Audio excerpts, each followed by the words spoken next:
kids. It's time to get some SML podcast all up in that.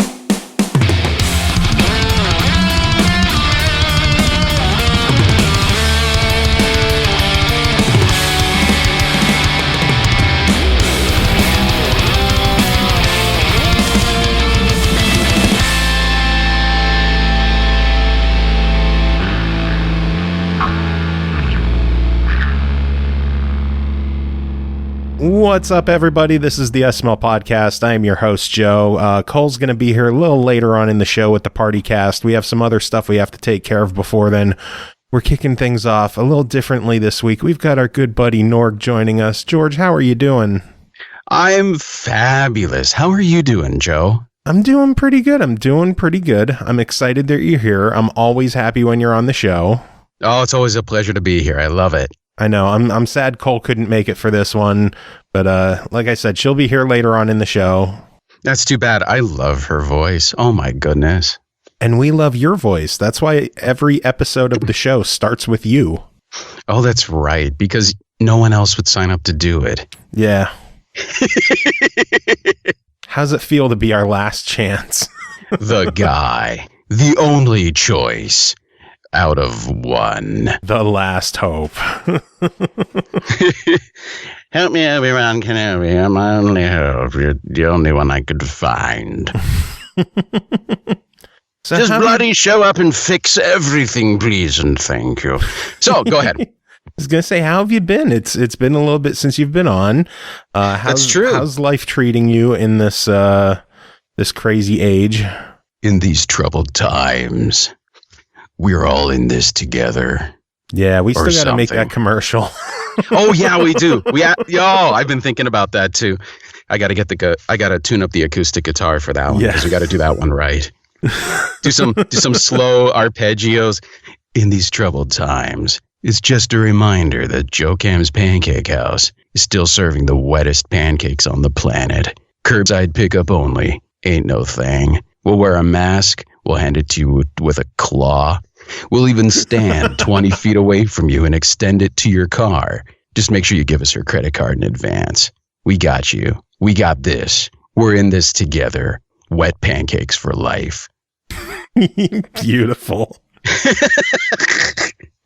Oh, man. That's the gist of every commercial. Guitar in these troubled times. Ding, ding, ding, ding, ding, ding. Anyway. In these troubled times, in these horrid times, we're still doing a podcast.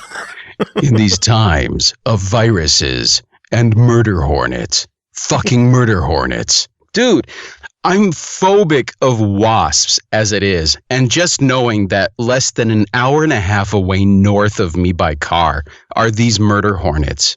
Really? I haven't even heard much about these murder hornets. What are they? What's going on here? They're some kind of Asian hornet that is rumored to have been brought over to the United States because they're a delicacy.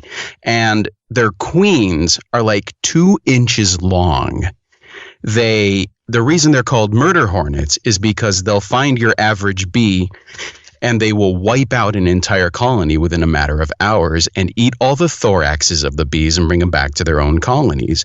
So that's basically why they're called murder hornets. They will murder all of the bees, and they're absolutely vicious, and they are extremely aggressive. If you think regular hornets and wasps are aggressive, these dudes totally take the cake. I've heard the description of being stung by them is like having a steel rod jammed into whatever appendage you get stung with. So, God damn. Their stingers are not pleasant by any stretch, and they're really close to where I live. Man, I don't know how to function in a world where these kinds of things exist. The whole world is just going to hell in a handbasket. Pretty much. Yeah. Like the weird thing, I'm actively trying to watch my language a little bit anymore because my niece apparently found us on YouTube. Oh no. Like I got a message the other week that's just like, "Hi Uncle Joey, it's Aubrey." I'm like, "Oh no. I say bad things on this show." How old is Aubrey? She's young. Oh, yeah. It kind of makes you change how you project yourself in a way, doesn't it? Yeah. I'm the bad uncle who completely forgets how old she is. Like, in my mind, she's still 4. Oh, man. I think she's like 12. Okay. But in my mind, she's still like 6 years old and she's innocent. I'll watch her be like 10, 12, something like that. I don't know. I'm a terrible uncle. Hey, I forget how old I am sometimes. That's a good thing. It keeps you ageless and forever young. Forever young. Forever young. Forever young. Oh, George. Davis eyes. Anyway. Oh, George. I love having you on. Love being on. Hey, we got a thing we got to do, don't we? We do. Should we get to it? We should get to it. Do you want to do the special musical introduction first, or do you want to intro the game first? Well, we could always, you know how I say things, right? That's true. Yeah. So if you start out by saying that the name of the game and it's by, and then I hit the thing, then we can do it that way. You want to do it that way? That'd be great. I'm going to leave all of this in. I'm going to leave all of this in. Oh, yeah, of course. Yes. Yeah. Yes. Oh, my God. It's perfect. Oh, yes. Let's do it. Oh, I'm so excited. You ready? I'm ready. You ready? I'm ready. I'm so ready. Oh! All right. First game to talk about tonight is called Levelhead, developed and published by Butterscotch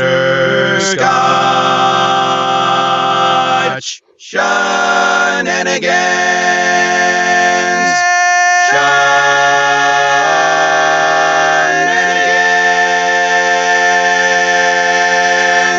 Released April 30th on Xbox One, Switch, and PC for $19.99. Build, play, share, and compete in Levelhead, the platform maker. Create challenging levels with this deep, intuitive systems of the level editor, then share those levels with the world and gain a following. George, I know you love your Butterscotch Shenanigans, as we all just heard. So tell us about Levelhead. I am such a fanboy for Butterscotch Shenanigans. Ever since Crashlands, excuse me. Oh my gosh, they're gonna fire me, dude. Everything they touch turns to comedic gold, and they put amazing gameplay into it everywhere you look. So you can't possibly go wrong with this. Levelhead, here we go. I have had a tremendous amount of fun playing around with this game. And for anybody who's not familiar with the way I review games, I have the good, the bad, and the ugly as far as categories go. So I'm going to start with the ugly straight out of the gate and just get it out of the way. Before we get to that, did you want to quickly tell us what the game is, though? Oh, well, at its base, the game is a 2D platformer, and you control a character that is tasked with the role of picking up a package and delivering it. So you could think of it in the same vein as this is the kind of thing where you pick up a thing and you have to get to the end of the level. It's not that simple, though, because it includes a whole bunch of switches and different things that get in your way and different types of terrain and backgrounds and other mechanics that are designed to nefariously stop you from getting the delivery package to the destination. The name of your character is GR18. It's a delivery robot, and your job is to pick up the package. Sometimes that package is at the very beginning of the level. Sometimes that package is near the end, and sometimes it's in the middle in various places. And what you end up doing is, in addition to trying to navigate around creatures and obstacles and things that will try to destroy you, no murder hornets, thank you very much. You can actually use this package as something to jump off of. Sometimes you can throw it at things. Sometimes you use it to block other things. And they do a really good job of weaving all of this into this amazing 2D platformer. Was that the kind of description you were looking for? Absolutely. Because, by the way, did we mention this game is developed and published by Butterscotch Shenanigans?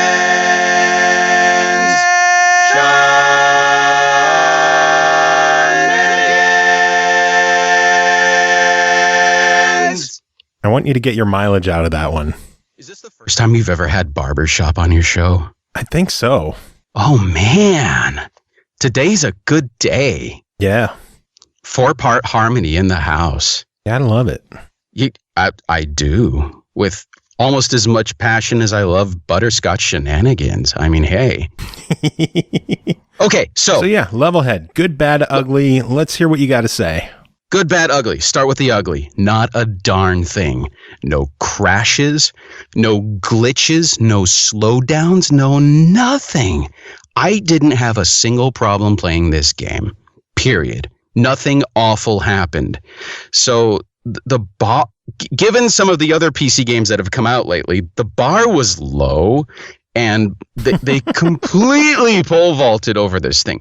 You know, this is like the first PC game I have reviewed for your show that didn't feel like it was still in beta. Believe it or not. This thing has a sheen of completion to it that feels amazing. But that's more of the good category. Let's get the bad stuff out of the way, the slight unpleasant stuff. And these are all minor things too, because part of it is the fact that I am moderately inadequate when it comes to 2D platformers.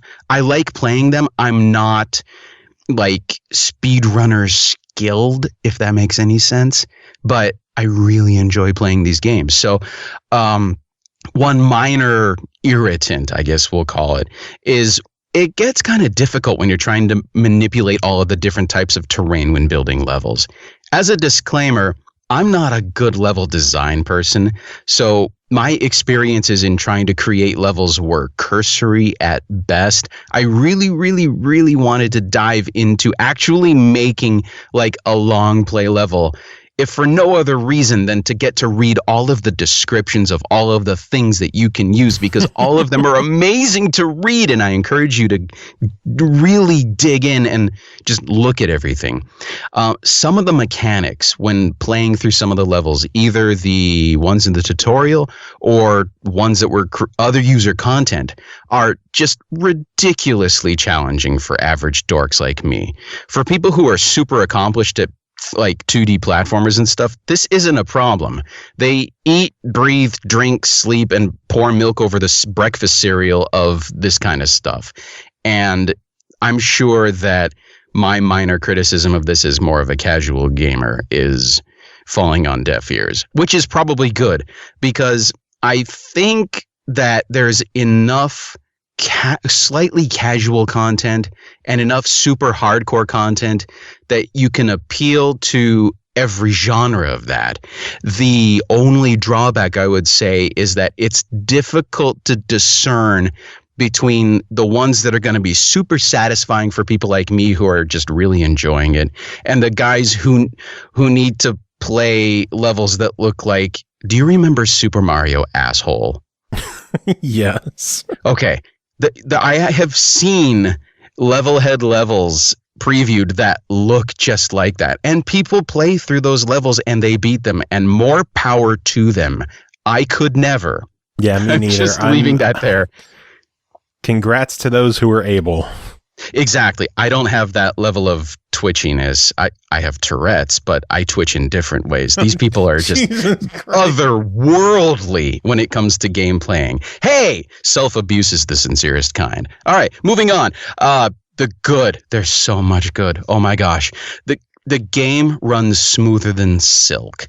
There not a single slowdown ever when I was going through this. No matter how much stuff was on the screen, it just kept running smoothly and beautifully and gorgeously. The scenery itself is gorgeous. There are so many different types of layering you can get, different scenery types, different landscape types, and they all look beautiful. The plot is thin. I would say, but you don't really need a thick plot for this game. You're a delivery robot. You have to bring the package over to where it's supposed to go. End of line. And the fun part is figuring out how to do it in really challenging levels. There are options to play through many, many, many, many training levels. You could just play all the training levels and have a complete 2D platformer right there, and it would be great. But then you have the ladder of user-created content, and then on top of that, you have like the tower of specially curated top stuff, which is, there's so much good leveling to play through out there. As for so long as the community continues to back this game up, it will never run out of content, and it will always be fun to play. I can foresee like some dude is going to make an action RPG out of one of these things and create this huge, massive level that takes you like an hour just to get through. They're going to build Metroid out of this thing, and it's going to be amazing. And I hope I get a chance to play it. It's a maker's dream. Now, to be fair, there's already a really good maker game out there right now that it happens to be exclusive to the Switch, which is in Mario Maker and Mario Maker 2. This game is also released on the Switch, so I don't know how much of an impact that's going to have on sales, but this game is no slouch, and Mario Maker is good. This game is good. And for people who are willing to dive into it, there is so much cool content that can be made, and I can't wait to see how it pans out. There is a ton of hidden stuff that is locked into the unique brand of humor that is brought to bear by Butterscotch Shenanigans. There's just no other way to say it. You really need to dig and watch and look. Like, I can never remember the name of the Rosie Riveter poster of the gal with the scarf doing the muscle thing from the World War II posters. But the Crashlands dude has a poster doing that pose in the main screen, like just off in the corner. You notice it once you finally see it, but you kind of have to look to find it. And that's just scratching the surface of all of the cool stuff that's in there. This game is already great, and it has so much potential to be even greater as more and more people create things. And assuming it does well, my understanding is that the Butterscotch Shenanigans guys have more, I think, like expansion stuff or other levels that they're planning on making for it. So I really hope this game does good, because I'm dying to see where it goes and what else it does. I also think, I can't confirm because I'm not entirely sure of the specifics, but I think that the levels are cross-compatible, meaning that if you have it on PC and you have it on Switch, you can go back and forth with the same account. Yes. So that's a cool that's a cool feature, being able to go back and forth with that. Yeah, I have it logged on Xbox, and I know I went to the website and I was able to log in on the website, and it linked it to my Levelhead creator account, a little ID that you could share with other people. So it's nice. Cool that you could link that stuff up and that all the levels are cross-compatible. Oh man, yeah, they have built a huge thing with this, and I really hope this does well for them, because they have so much to offer in not just this game, but other games that I know that they're going to be able to make. And I can't wait to see what's next, both with this and what's in the future for them. Well, I'm going to add another item to your good list, and that is the fact that it is also available as part of Xbox Game Pass.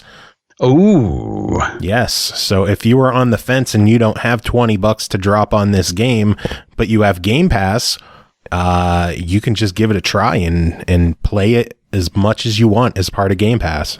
That's amazing. Holy moly. Yeah. Dude, Game Pass is life, I'm telling you. Amen to that. Absolutely. So overall, $20 on Levelhead. What is your verdict? Buy it. Buy it. Buy it. Buy it. Buy it on more than one platform if you can. I'm just saying. But no, seriously, absolutely for $20, it's a steal. It's an absolute steal for how much content you get out of this. I agree. I love these level makers because it's infinite gameplay. Yes, absolutely. Like, people aren't going to stop making levels. And if they do, there's already thousands of levels out there to play. And there I'm sure are half so of them I could never many beat. levels. And each day is bringing more and more and more and more. Mhm. And like, I'm going to log into it probably again tomorrow night and just take a look. And the entire ladder is going to look different because there's all kinds of brand new upvoted stuff. And it's going to be a wonderful experience to try something new. It's a new in the user curated stuff. It's a new experience every day, basically. Yeah. Yeah, you got to love it. Oh, absolutely. Yeah, this is definitely a major, major offering from the guys at Butterscotch Shenanigans.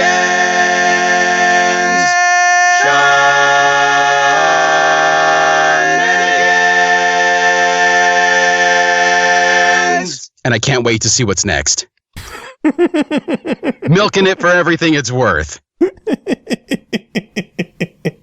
Oh, man. George, I always love having you on the show. Always a pleasure. We got to move on. We have more games to talk about. Do you have any final words before we move on? No final words. It was a great opportunity to get to play through this. Thanks for the chance to do it. It was a lot of fun. I'm looking forward to playing more of it. You mean this game that was developed and published by Butterscotch Shenanigans.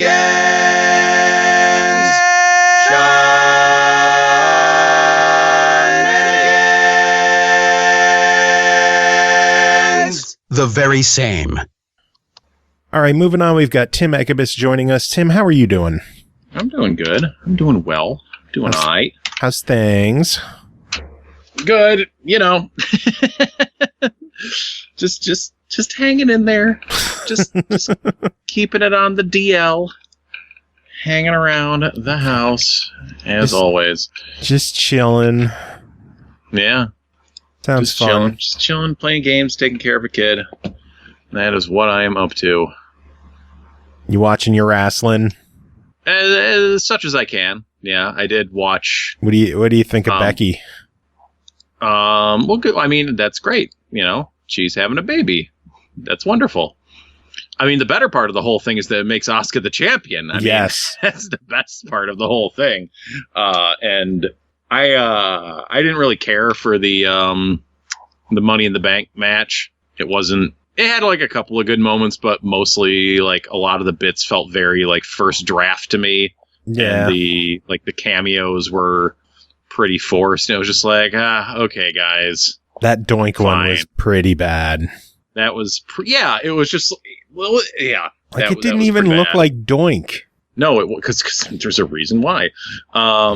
Just like, yeah, just that whole thing, and like Stephanie's weird like cutaway when she obviously wasn't in the same room, which made me feel like I was like having a flashback to X-Strike Studios when we would do that. Like, oh, we forgot this shot. Well, let's quickly grab it against this wall and just pretend like it's the reverse angle of this room, and just like, yeah, no. No. You're sharing shooting techniques with WWE. How's that feel?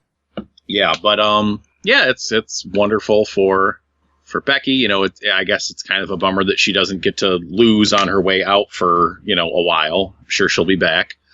Bummer that Shayna seems to be like DOA on the main roster at this point. Maybe Shayna and Asuka are going to go at it. That's the big matchup that we've never seen. Yeah. Didn't they do? They did. No, they bait and switched it on a Raw. They said they were going to do it, but then they didn't do it. They did like Shayna versus Kairi instead. Yeah.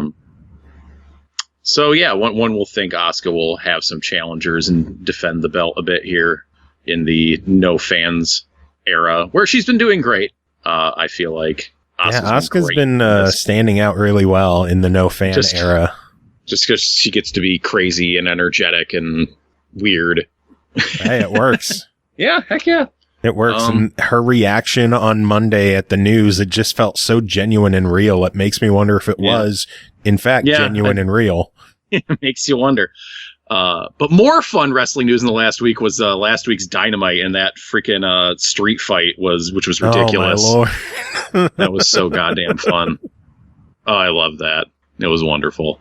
Yeah, that was pretty beautiful. Any wrestling match that involves running somebody over with a golf cart gets bonus points for me. Yep, it was great. Oh, man, good stuff. Anyway, we got some games to talk about. Should we get to those? We should get to the games. All right, next game to talk about tonight is called Spirit of the North, developed by Infuse Studio, published by Merge Games, released May 7th on Switch and Steam for $24.99.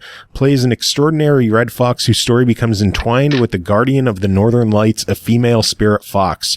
As you journey over the mountains and under red-stained skies, you'll discover more about your companion and a land left in ruin. Tim, tell us about Spirit of the North. Spirit of the North. You play as North. The Spirit of Dale in the North, a foxy adventure game. Hey, so yeah, you are this game. I apologize in advance if I'm a bit too snarky about this game. I don't know what it was about it that just made me pop off in a snark fest, but just so it's the game is kind of is a little adventure puzzly deal, not unlike it reminded me a lot of Journey, that classic game, where you are. It doesn't have the whole companionship aspect thing to it, but it did feel a little bit like that when just kind of you're in this kind of big, expansive, empty-ish. Other than natural environment, and you are exploring your way through it as this red fox, and there's it presents a kind of something in the distance at the beginning of the game, this red tornado, spirally looking thing off in the distance that you infer is your goal, and it's there on the horizon as you traverse over and under this mountain to get there. And the game will relay its story to you. Not through foxes don't talk in this game or in real life that I know of. There will be murals on the wall with lore and story bits and pieces on them for you to find, and just kind of that unspoken everything that the game wants to tell you is being told in the environment, more or less. Just that kind of a feel, like a relaxing, the game is not too hard in general. Just relaxing, chill, exploration, peaceful game. So yeah, you control a fox. The fox is a little bit janky looking, he doesn't move super smoothly. I feel you move the wolf movement in Okami 15 years ago was smoother than in this game. When you're turning, he just kind of turns at a 90-degree angle. He doesn't pivot.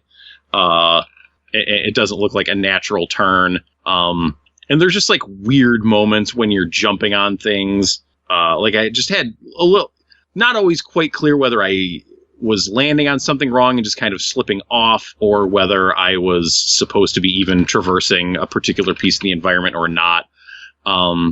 There was a moment when I was trying to shimmy myself off a ledge to fall down onto a ledge below it, and I ended up just because my fox was just literally standing on thin air and not falling. I was just kind of okay, just having some snickeringness at that. Maybe I'm not supposed to go this way. Well, no, I was. It was just still hanging me onto the ledge. And eventually I popped off and went down and landed where I wanted and was supposed to be. Maybe there was another way to get there, but that's how I chose to get there. Fox has that Mega Man ledge grip. Yeah, even better. At least Mega Man has a toe hanging on there. But yeah, so it doesn't look like it. The game looks fine. It looks good. I'm not gonna say that it looks bad, but there's definitely some things in the animation that kind of keep it from that just break you from the full immersion, just being oh yeah, video game, the fox moves a little weird. you get wet and you get out of the water and he shakes himself off every time. It's just like, oh yeah, a nice little detail, but then he's doing it like every time. It's just like, okay, all right.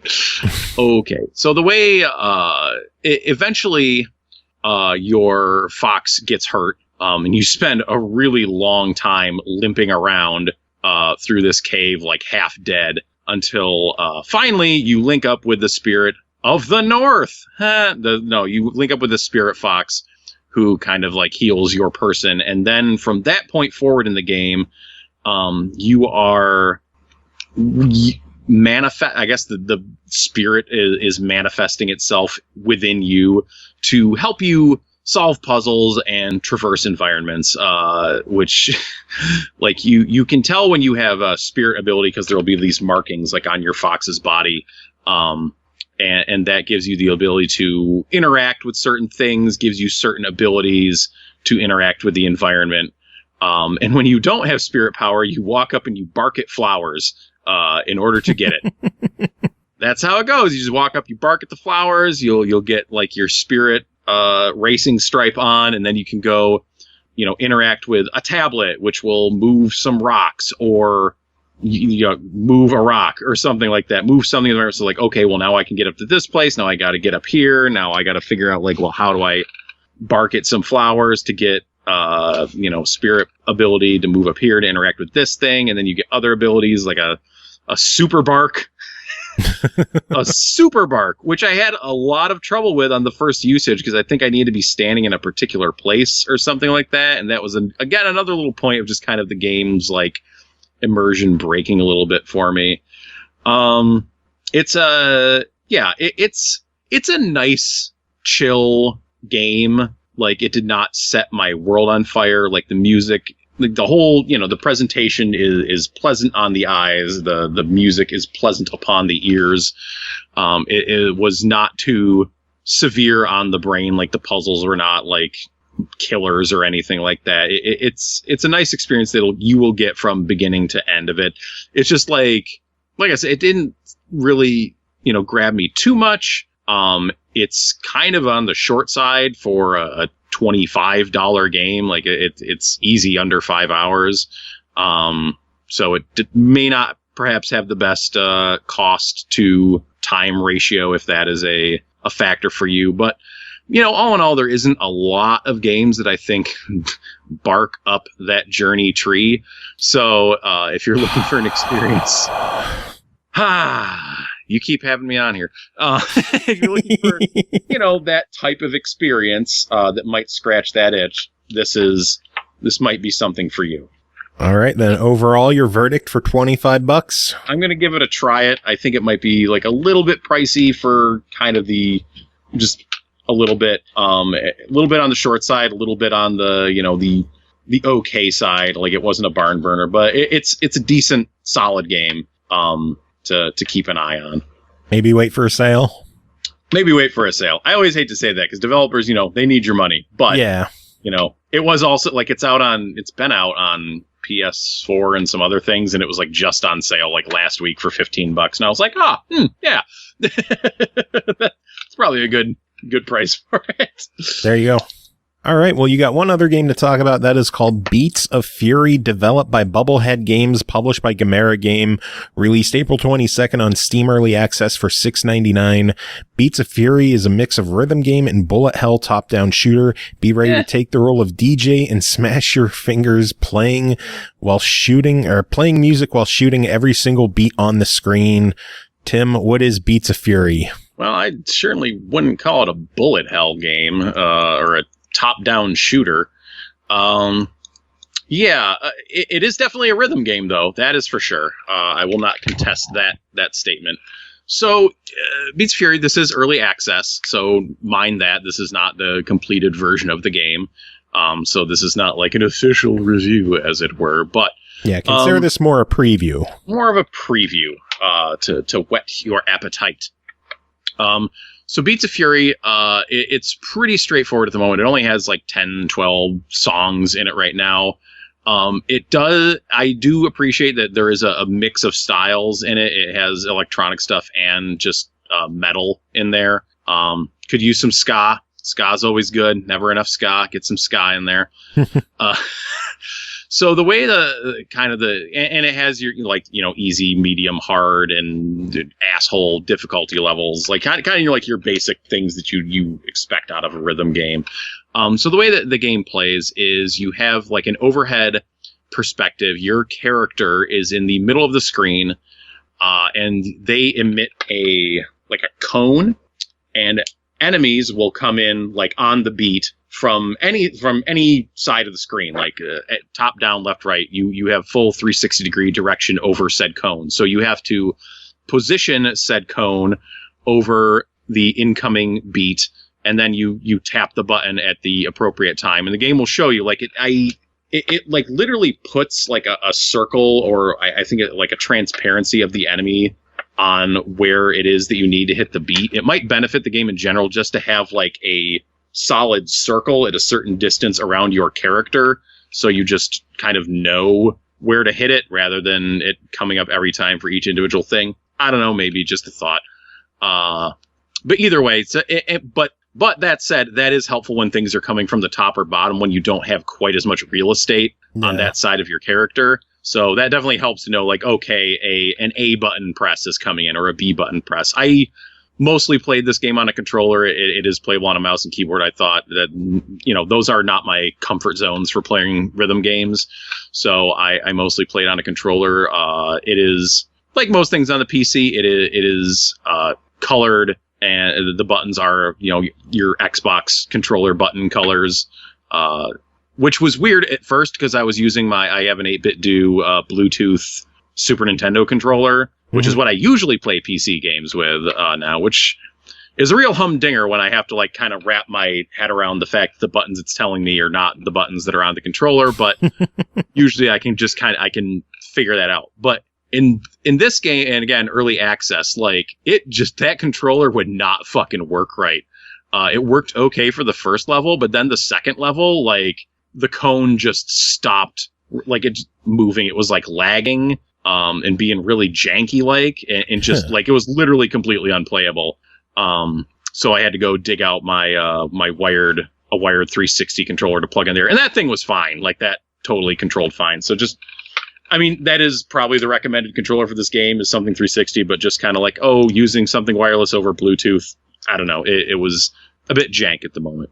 Yeah, I know the Steam page explicitly mentions Xbox controller, mouse and keyboard, or just keyboard for the multiple ways to play. So I'm not sure if PlayStation controllers will work as well. I'm sure they'll work, but there might be some compatibility issues. So maybe if you have an Xbox controller, stick with one of those. Yeah, but that bottom line, that worked fine. I guess at the end of the day. So yeah, the enemies will fly in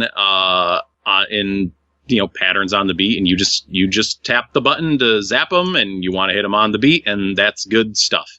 There will be, moments it seems to come up a lot more in the metal levels where you'll have to, there will be like a wave of enemies in a line, and you need to hold down the button and then swoosh the cone over them. So it'll be like sliding down on the guitar, something like that.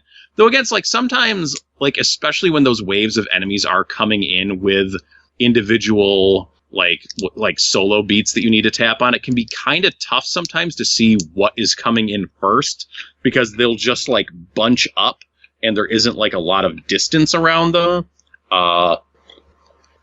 So I had some trouble with that. Oh my god, holy shit, that's right. When you start up the game, by default, there's a lot of visual effects set up, like the camera pulling out and the screen rotating and all these lights and shit like that. I turned that all off because it gave me a massive headache.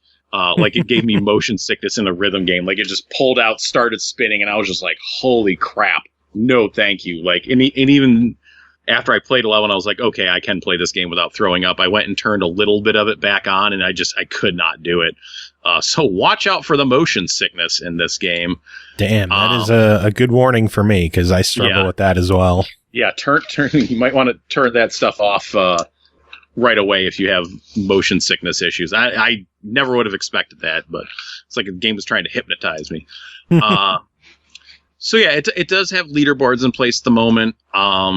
But yeah, it's a pretty straight. I definitely was not getting like a bullet hell feel out of it. It just felt like straightforward rhythm game. The things fly in on a line. Yes, they're shaped like little aliens or whatever, but they might as well just, you're just tapping on buttons. I've definitely seen stuff not terribly unlike this before. Like it was sort of like a little bit like Guitaroo Man, where you have to like rotate the cone around the screen on those trails. Whoa, cat fight.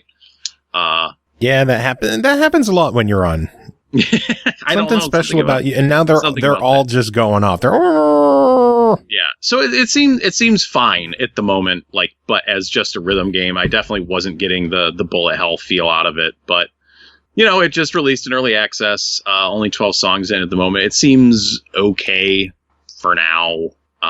Definitely have to see what more they do with it as it comes along. Yeah, well, they are saying that the price will increase as features are added. So at the $6.99 price tag right now, is it worth getting in on the ground floor? I don't know. I don't know how well it's going to come together. You might want to keep an eye. I definitely don't feel as enthusiastic about this as I did about Spin Rhythm, which is also in early access, and what we talked about back in the fall. It is also more expensive, but that game just felt better, had more polish on it. And that game still seems a lot cooler as far as early access rhythm games go. But I mean, if you're really into rhythm games, then yeah, sure, you might $7 is probably worth tossing at it. If you are expecting some kind of a top-down bullet hell itch to be scratched, I don't believe that it will. So, I guess it's also a try it at the moment. It's worth keeping an eye on. Yeah, most early access games I feel are at least worth keeping an eye on to see how they develop. But maybe you might want to wait for a couple more updates on this one just to see kind of what direction it takes. Sounds good. All right. Well, Tim, we're going to let you get going. We got a party cast to take care of. So do you have any final words before we get to that? Oh, I do not. Sorry. Sorry. All right, and moving on, finally, it is party cast time. Cole is here, Pernell is here, Chris is here. How's everyone doing? We made it another couple of days. Hasn't quite been a week since I've done this shit. Made it another couple of days. A couple of days. It's been about a week since I last did this shit. It's a good time, I'm moving, I'm grooving. Lucky fuckers only happen to do this once a week. What the fuck is that? Hey, life is suffering in other ways for us. Don't you worry. Don't you worry. Thanks. That makes me feel great. We love you, Joe. You assholes. We like you to a moderately acceptable degree. That works. I can dig it. So what's going on with everyone? How's everyone's week?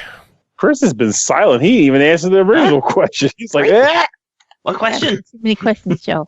I was talking a lot until the record button got hit, and then I was got stage fright. Stage fright, yeah. Yeah. I'm very shy on the microphone. When it's time to get on the wheels of steel, he doesn't know what to do. But how's everyone's week? You said it's been good, honestly. I've been having my moments of stir crazy lately. It's getting stranger for me, but overall, I can't complain. The one thing I find hysterical is that so when this whole thing kicked off, they were talking about, hey, everybody needs to work from home. So they were supposed to set everybody up for it, but my bosses totally fell asleep at the darn switch, didn't set me up for crap. So I was going into work every day when I didn't have to. But now I don't want to work from home. I want to stay there. I'm okay with the risk, whatever, because it means I get to see people walking around being human. And I'm like, I need to be around. And now all of a sudden they're like, hey, Pernell, we were about to set it up. I was like, don't you freaking dare. Don't you dare. I don't even talk to my coworkers. I just go to a room and hide out. But just knowing that they're around and I hear voices in other rooms, I'm like, yes, that's the stuff. That's your voices in other rooms, too. They make medicine for that. Like, is that you, Pickle? Read my Joe. Oh, shit. Like, that's the problem.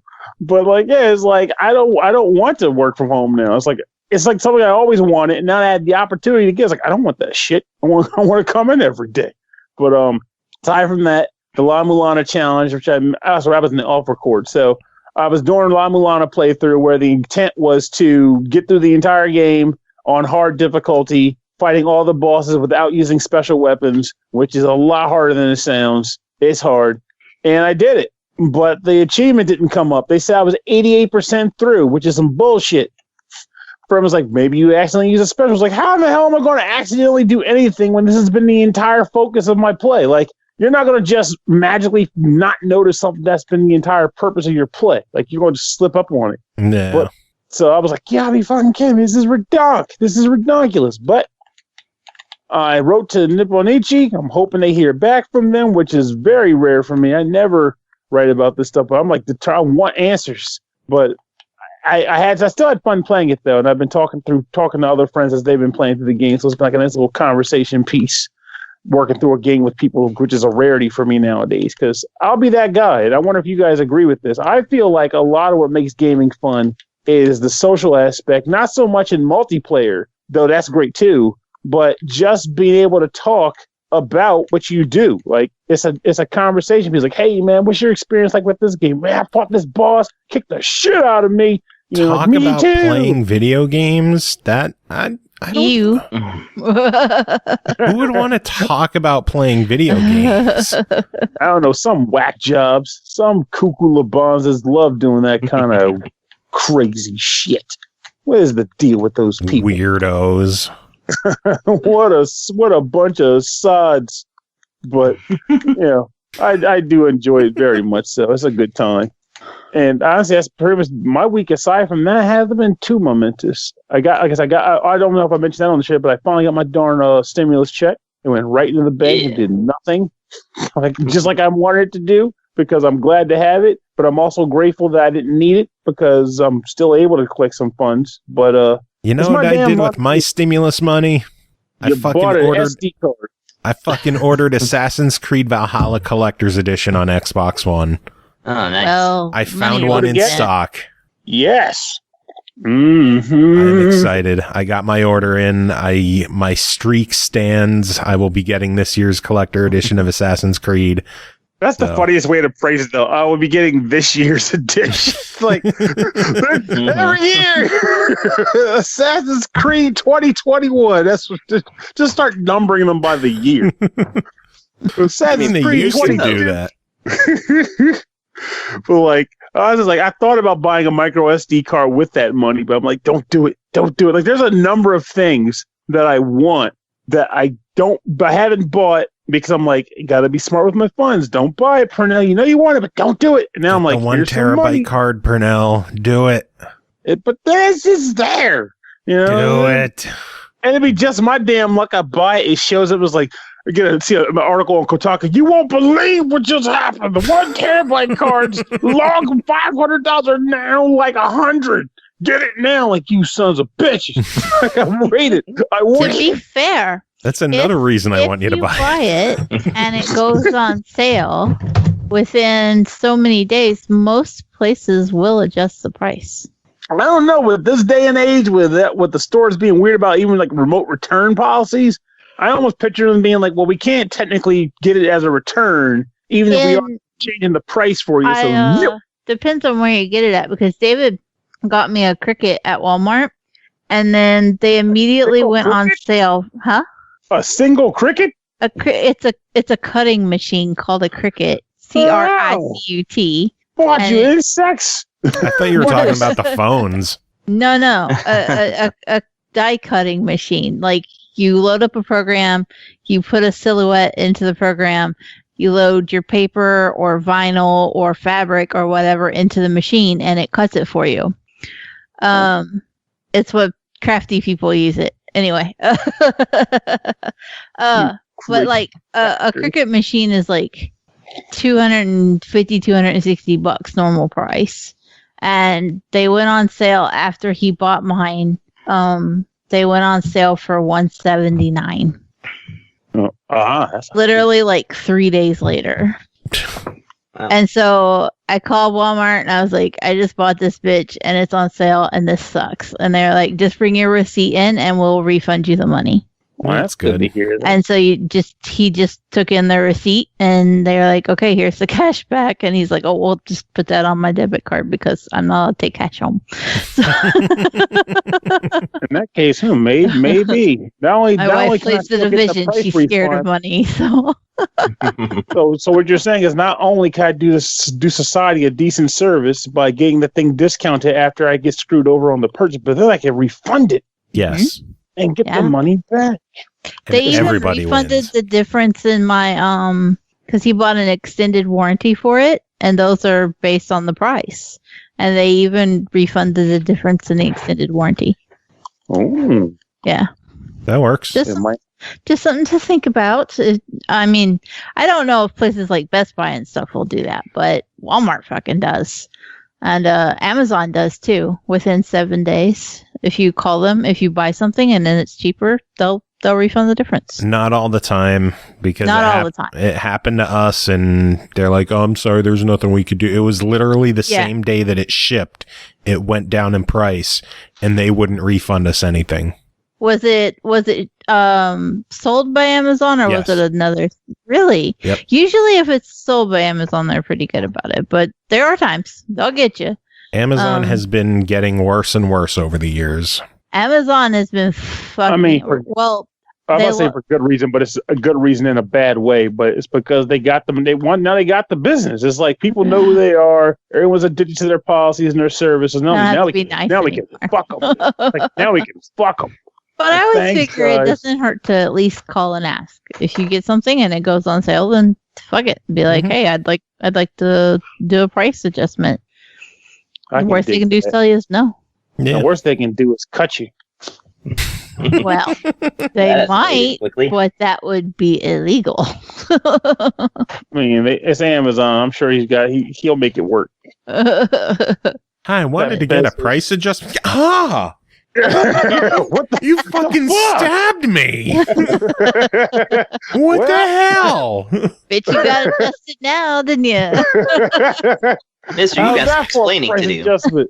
Why did you stab me? How's that for a price adjustment? Take your ass home. It hurts so bad. I'm bleeding. That's actually something like, now I'm laughing my ass off at the thought of that. What the hell, man? What's going on? That's right. Does it hurt? There's your damn price adjustment. Take your ass home. Get out of the damn store. It's like, what is this? But see, now I might have to do it. Because at this point, like I said, we're on the 400 gig, and I'm constantly like, every time I get a new game, I got to rotate something off. And even though, I admit you can do that thing where you can use the archived games, but I only feel comfortable doing that. And the other alternative I've heard people say is you can just like swap memory cards up. But then I've heard people say that confuses the Switch over time. So you don't even want to do that. Like, it's something you can do, but you don't necessarily want to do it. Like, I wouldn't be shocked. I know when I swapped memory cards on a Vita, it was a pain in the ass to do anything. Yeah, it was. I pretty much had to rebuild the entire freaking database every time. All the bubbles were moved around. All your folders were fucked up. Not on my watch. Not a fan. So it's like, at this point, it's like, just hold off a little longer. Maybe I can just get the 1 terabyte card, smile about it or some shit, and then move on with my life. And just have because I mean, a part of me wants to say, there's no way I'm going to refill. I'm going to fill up a whole that entire card. But then again, I didn't think I'd fill a 400 gig card either. So. You'll fill it. Mm-hmm. Friggin' Switch with its switchable. Of course you'll fill it. It's just too damn good. 1 terabyte. There's no way I'm going to fill 1 terabyte. Dude, you're going to fucking fill that 1 terabyte so quick.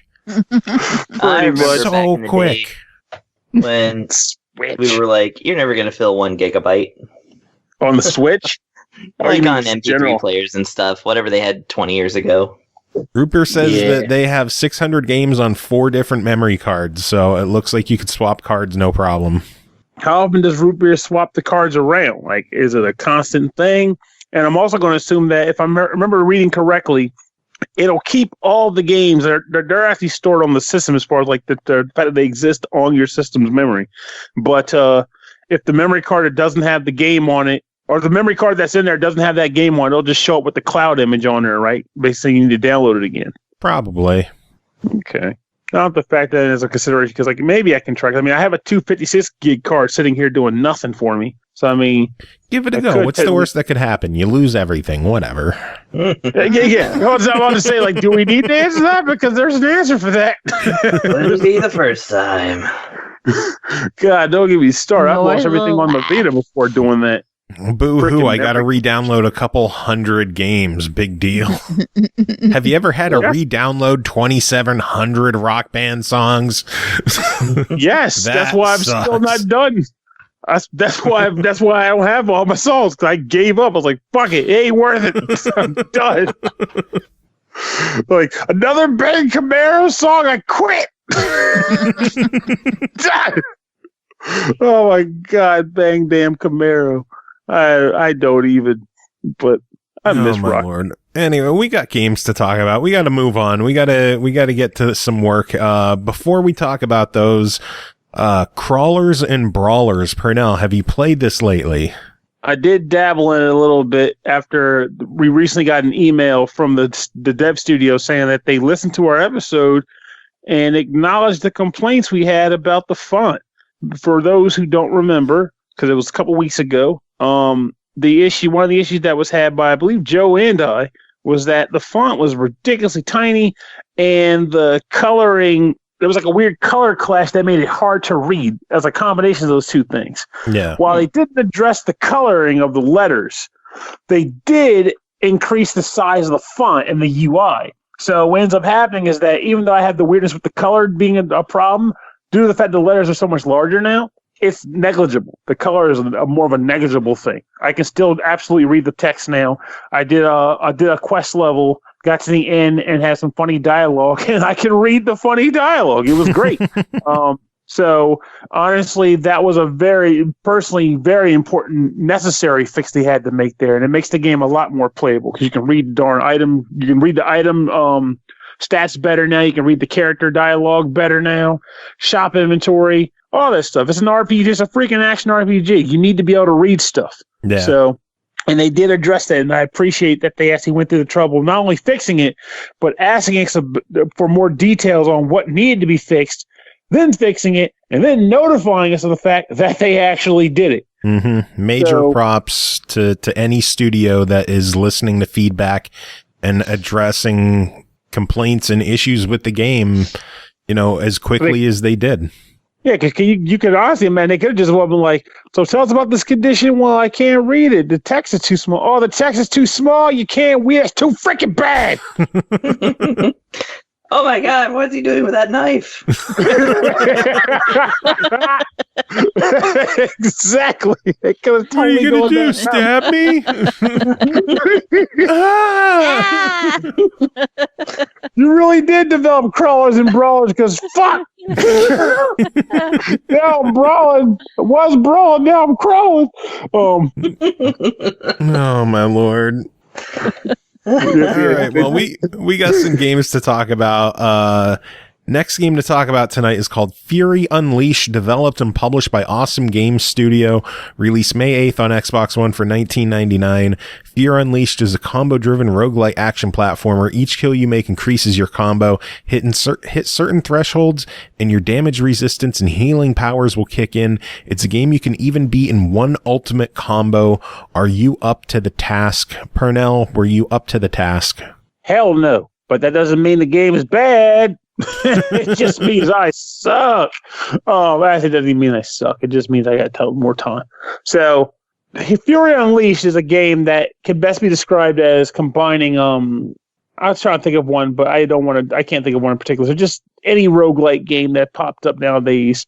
There's a popular trend of game releases. Binding of Isaac. But then, there we go. Thank you. It's like taking Binding of Isaac and meshing it with Contra and calling it fun. Because, my God, it's a fun game. But it's also really freaking brutal, too. So, also a dash of Comic Zone, because the entire game plays out on a series of comic book pages. Yeah, can we take a second to address how fucking awesome this game looks? It looks fantastic. Like, when I booted it up, and saw the comic book aesthetic, I was like, wow, I haven't seen anything like this done since Comic Zone. And while this is not one-to-one the Comic Zone style, it doesn't have to be because this is their game. Comic Zone was his own game. But it still does a great job of giving you that I'm playing in a comic book feel. Like every time you start a zone of a level, so for the record, the runs take place across comic books, and each chapter is a page of the comic book. When you start the first panel of the comic, in the upper corner, it'll actually list like chapter 1, the name of the chapter, and it'll like story written and drawn by such and such. And it's like, that's a nice little touch there. It's just a page header on the panel. I love it. And every once in a while, when you're moving around gunning guys down, I'll get into the gunning in a second, you'll come across events, and some of those events will even give you more of a comic book feel where like all the color will get wiped out and you're fighting on like a colorless page and the enemies are rushing in. As you eventually kill everybody, the color just flushes back onto the page. It's like crazy stuff like that. So the actual game itself, you are basically a main character trying to get to the end of a series of comic books. There's a total of 4 comics in the game. But as you play through them, the game sets up where you start out with a loadout where it'll be like one of 4 guns and one of 4 melee weapons. You start out with only 2, 1 melee weapon and 1 gun. But as you play in the game, you can unlock a few other ones based on fulfilling in-game requirements. Like there's a little more quest that'll pop up. But you choose those things to start out, and then you kind of jump onto the first page. And each page is randomly generated because, again, roguelike. And you are tasked with getting typically to the lower right corner of the page to escape. As you run around, you are fighting a variety of different enemies, typically based around the comic book that you are playing in. And as you have a couple of options at your disposal. You can use your gun attack, which you fire by holding the right thumbstick in the direction you want to fire. Each gun has a number of bullets in it. When it runs out, it'll reload. You don't run out of bullets, though. You just have reload times. You have a melee attack, swing the weapon, hit dudes that are close to you. You have a stomp. So if you're in the air above a guy, you can press down. He'll just like dash to the ground and like smash dudes. Honestly, I love doing that. And you also have like a dash attack, not attack, but just like a dash maneuver. So you can like dash, like evade, like do like an air dash. You can evade stuff and evade enemies with it. And you can also just sprint across the ground and make covered ground very quickly. Now, as you kill enemies, you'll acquire ink. There's 3 types of ink in the game. There is black ink, which will give you experience points at the end of each run. There's gold ink, which is the currency in the game. As you run around the different environments, you'll come across the occasional event where you can spend gold ink to get like health regen. You can purchase new guns from vendors and just various events that might require you to spend ink to get it. There's also red ink. Red ink is your health, but the only way you can get red ink is by killing enemies and pulling off a combo of 5 or more, and then any enemy you kill after that has a chance of dropping health for you, which means you are heavily incentivized to maintain a combo. Keep that bad boy rolling. So you're running around, you're killing dudes, and eventually you get your ass handed to you and you die. What happens? Well, game's over. You are thrown back to the beginning of the game, but all of the black ink you acquired will roll into an experience point system, and as you level up, you'll get skill points that can be applied to a skill tree, which you can use to level up in certain areas, like more hit points, or let's say, for example, you can increase the combo time I was telling you about. You can actually, get basic chance to do more critical damage. And then one of my favorite things you can upgrade is fast travel. So I mentioned earlier how you have to maneuver around comic book pages that are randomly generated. Let's say, for example, you move across the top page, then decide you want to go, you're going across the top page, you get to the upper right corner. It's a dead end. You've done everything you could possibly do up there. Your combo is high, but it's ticking down fast. And if you run all the way back, your combo is just going to die. What do? Well, you go back to the or to the map of the comic page, activate fast travel, move back to the last place you wanted to travel to. You'll warp right there. You can jump right down and start shooting dudes again. Doesn't kill your combo or nothing. It's very time convenient, and it's very convenient for maintaining your combo, which you'll probably have to do more often than not. But you can use the fast travel upgrade on the skills menu to get more fast travel uses per page because you're limited up until you upgrade it.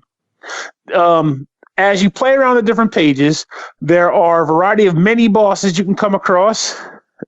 If you beat them, they're basically just really hard enemies in the pages, and if you beat them, you will gain access to a decent treasure trove of reward. And then, of course, there's the main bosses. There's 3 main bosses per area that you can come across at the end of the book, at the end of the comic. So you'll have to fight them too in order to progress to the next comic zone. Comic zone.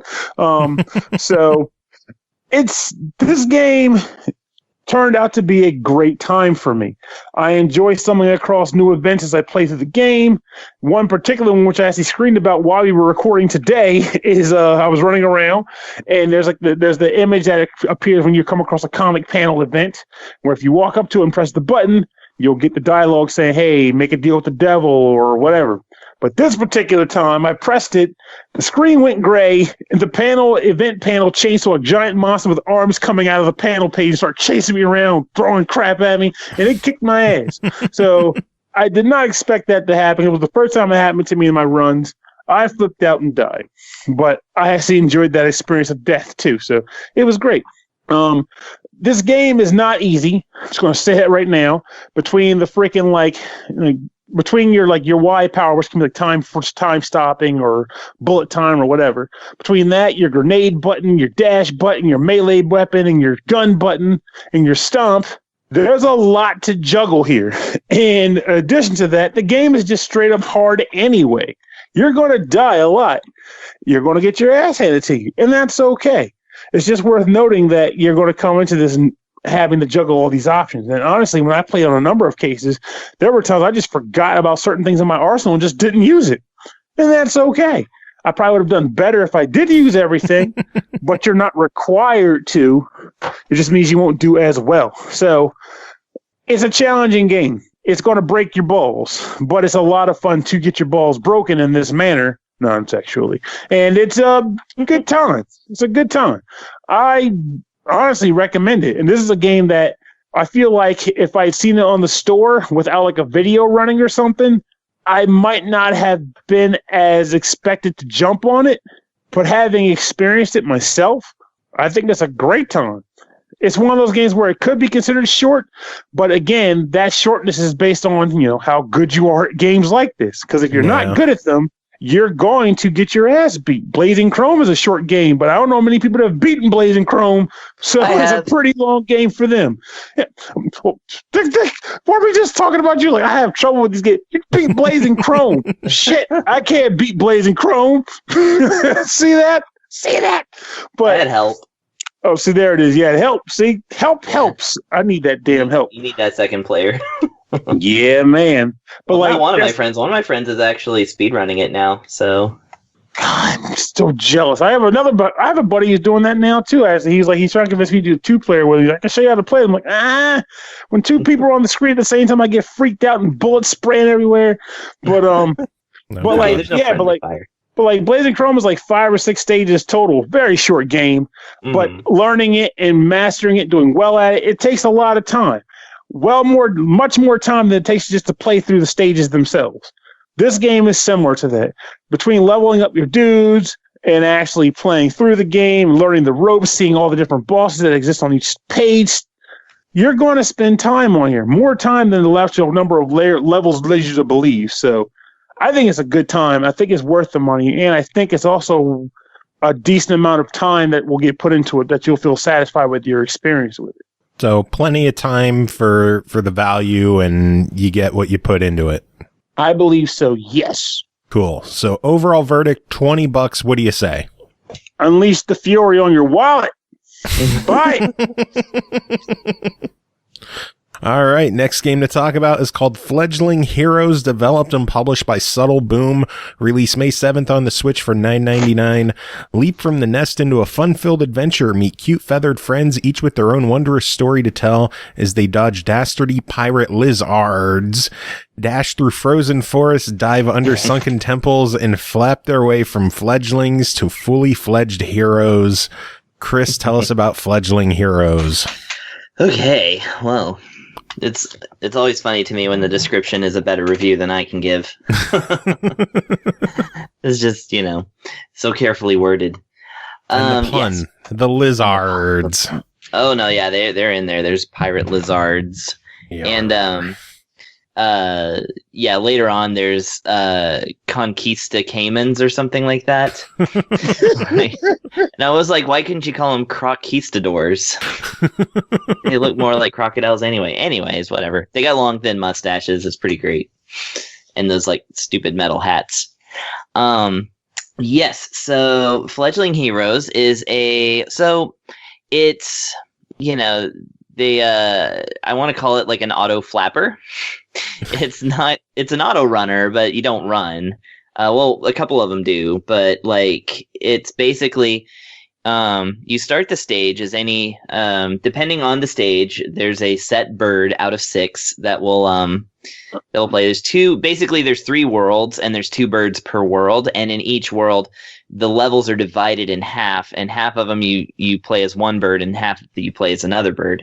And so depending on your bird, you start the stage and it's just automatically going, like, you're flying, you've got the momentum, or swimming or running, and you basically have a whole bunch of goals to get through in the stage to get through it. I mean, obviously if you get to the end, then you've won the stage and you can move on, but eventually you're going to have stages that are locked away behind coins, and you have to pick up coins in within the stages in order to proceed any further.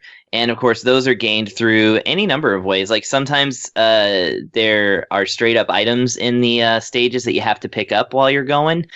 Sometimes there's like defeat 4 lizARRRDs, and you do it by using timing basically to bop them on the head as you're flapping through. And sometimes there's animals in cages that you free. Sometimes it's there's a whole grocery list of stuff per stage as to what you're supposed to do. And the cool thing about this game is that obviously it's designed to be, all the stages are designed to be played more than once, because all of the all the things that you can do in a stage you can't really do all at once, because they're branching paths, so you can't 100% the game on a single pass. But that's all right, because each stage is very short. They're about half a minute long, maybe a full minute. And then some of them are endless, and you just go as far as you can, still picking up items whenever you can. And, like the cool thing is that once you do something, like say, defeat 4 lizARRRDs, once you defeat those 4 lizARRRDs, you don't have to complete the stage at that point. That thing is done. So you don't have to worry about doing it every time if you bump into something and have to restart.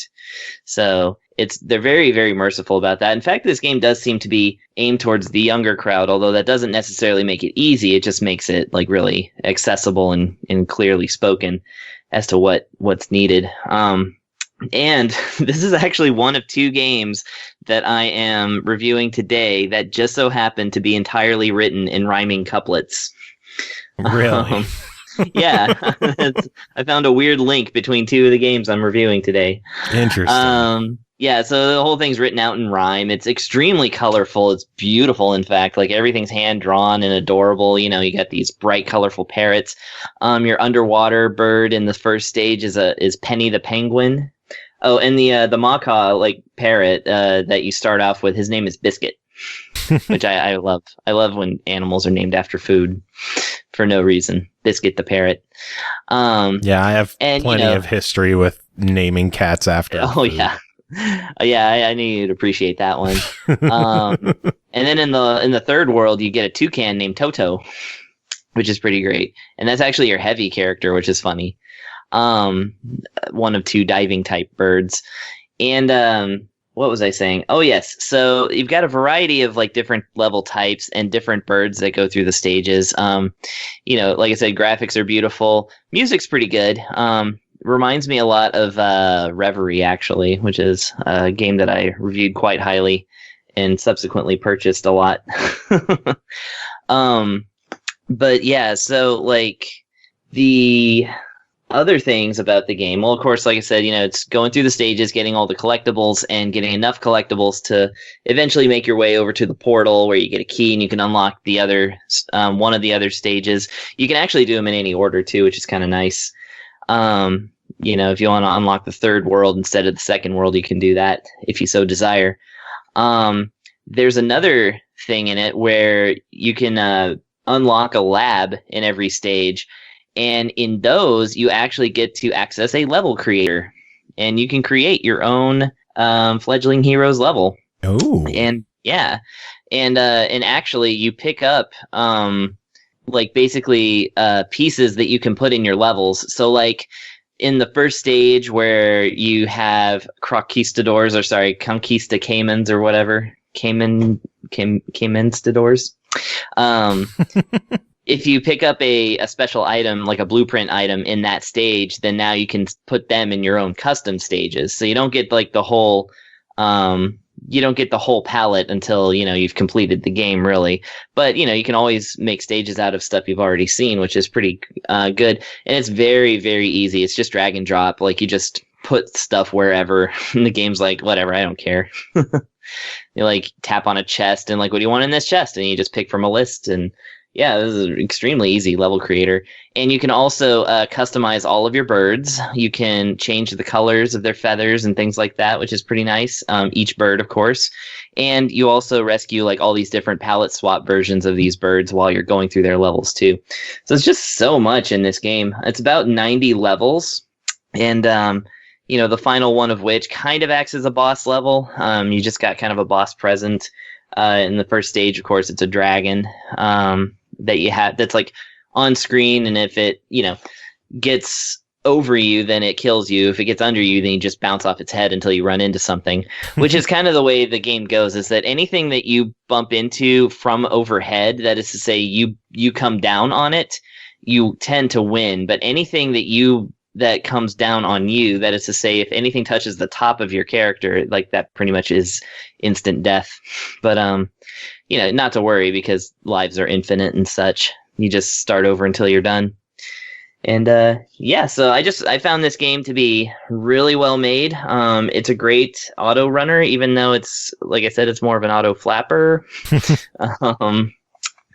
And yeah, that's it's a real good one. Nice. So $10 your verdict?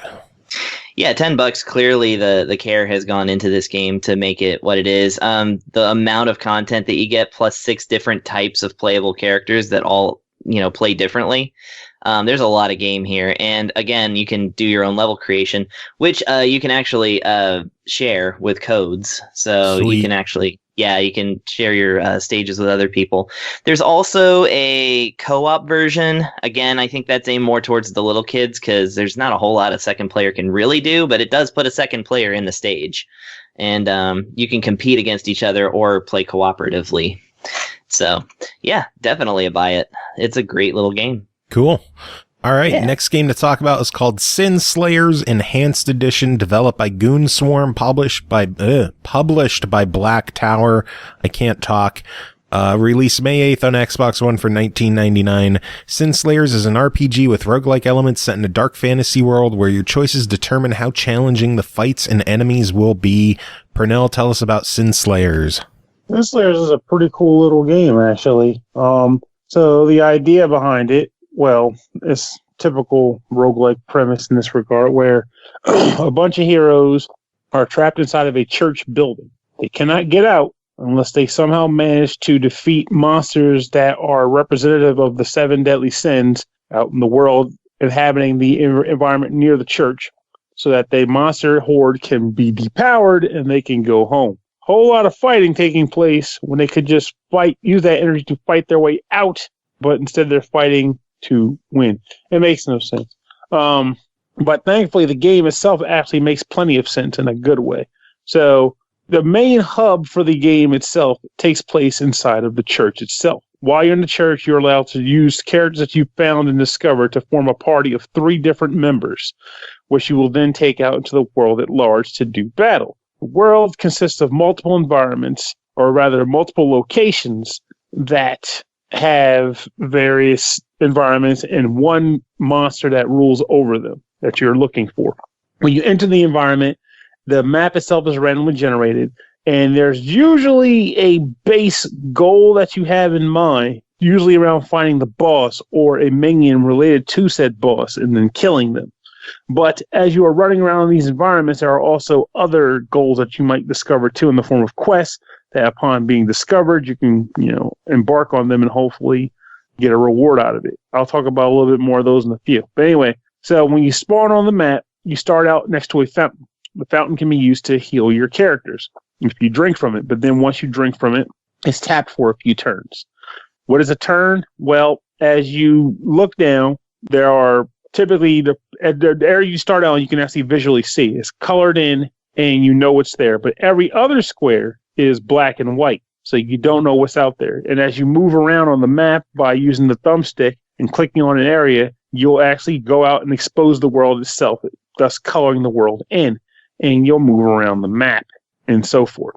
As you move around different locations and you reveal each individual square, sometimes you'll come across a series of different events. You'll come across treasure chests which need to be unlocked with keys.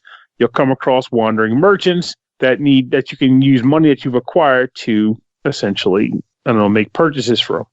But all in all, the more likely thing you're going to come across is jerk bag monster faces.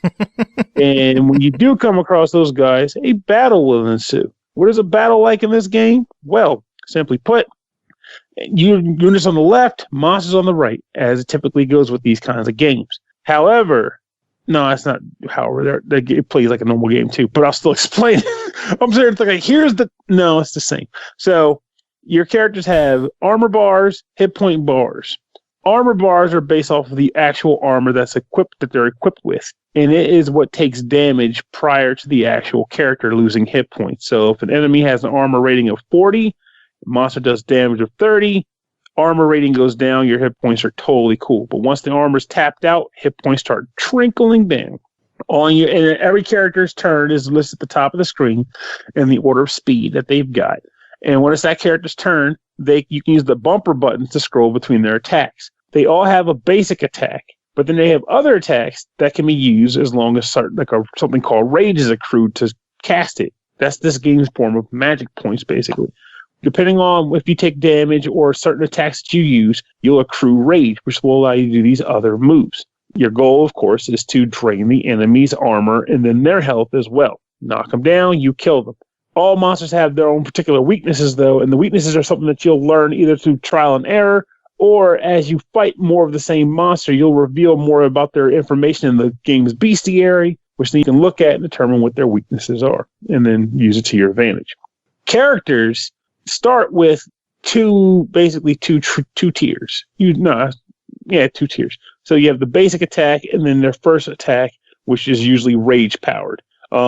As you acquire gems, like experience gems, you can unlock additional tiers of attacks for these characters. So let's say the first tier is your basic attack. You have one thing there. Second tier could be another attack, which will be like 2 or 3 attacks listed together. And you have to choose the one that you feel is the most effective to have in that slot. So when you go into actual battle, you can only have 1 attack in that slot of the 3 or 2 that they make available for you. So you have to choose. But on the positive, outside of battle, you can always say, no, I want to use this one now, and just switch between them. So you're not locked into anything except for during battle proper. Sometimes you'll come across passive abilities as you unlock tiers in their abilities. And then when you do that, it's the same thing. You choose one passive ability for battle. But then unlike the other normal ones, you don't have to select it to do it. It just passively functions, hence the word. So it ends up working out that way. And honestly, I came away enjoying my time playing this game and experiencing it. Like I feel like I say this a lot, which I'm actually happy about. I like that I say this a lot, but I'm fine with that, which is that I did not expect enjoying this like I did. I was disappointed in the sense that I felt like you only have a party of 3 that you can use. You get other characters, but you have to swap out one of your guys in order to put one of the new guys in. And quite frankly, I liked the 3 that they started me with. I didn't give a crap about most of the other guys I was coming across. Like, I don't care about that guy. I have a priestess. She priests. She heals. I have a warrior. He wars very well. And a huntress, man, she can hunt. Like, they all fulfill roles in my team now. They're maxed out with their attacks. They're still leveling up. I don't feel the need to use the other dudes.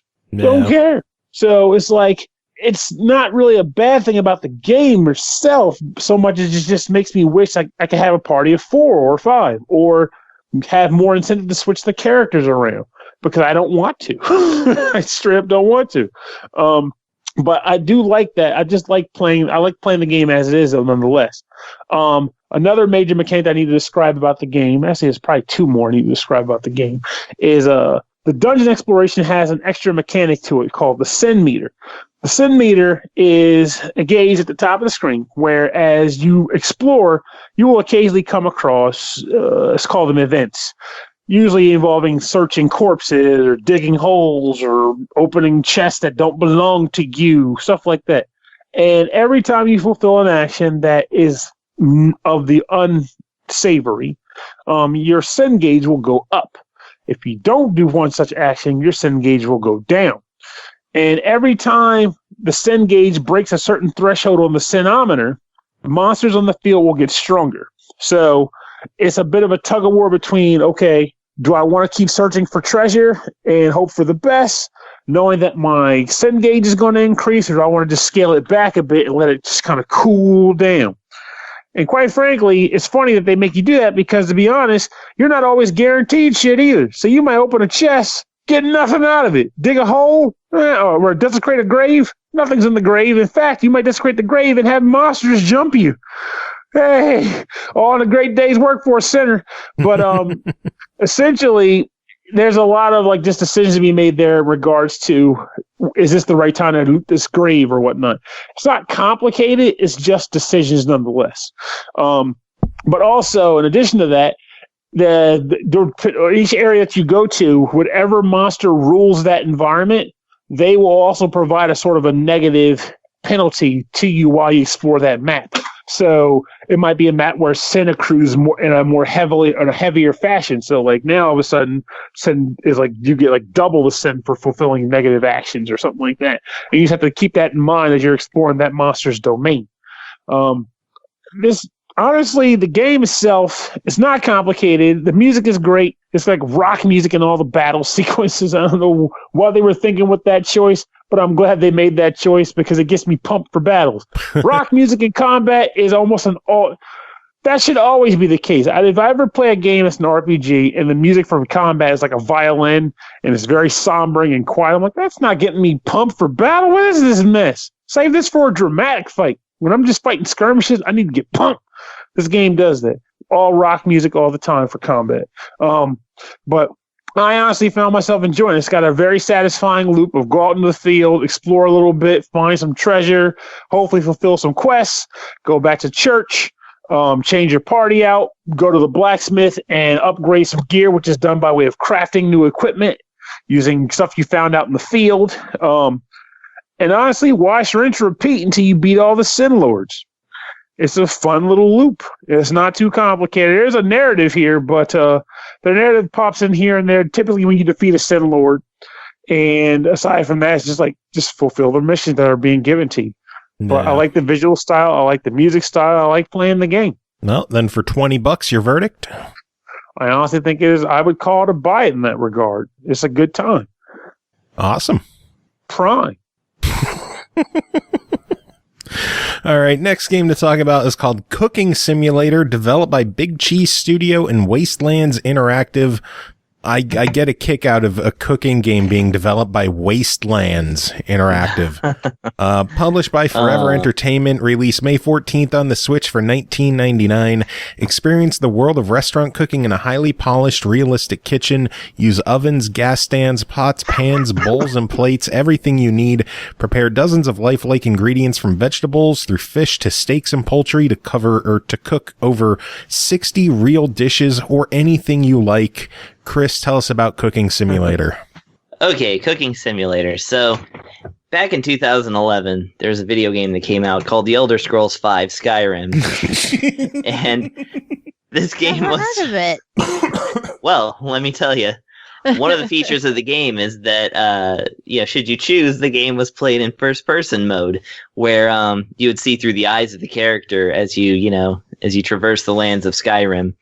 Well, ever since then, a lot of games have been doing this whole first-person thing, and Cooking Simulator is one of those games. I mentioned Skyrim because one of the things that's the most notorious about Skyrim is that you can click on something or, push the button on something when you're looking at it and it will pick it up.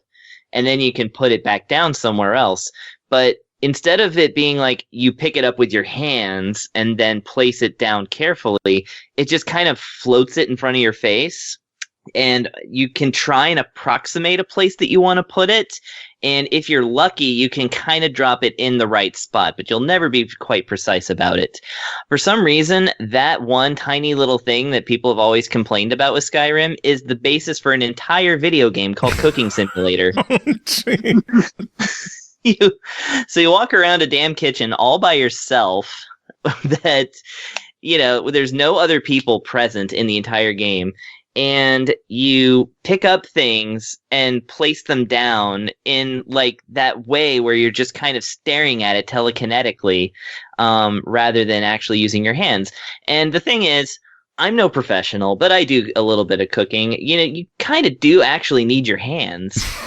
So right off the bat, I can say that that's the kind of thing that we're largely going to be dealing with here for interface. That's the most concise way I can put it.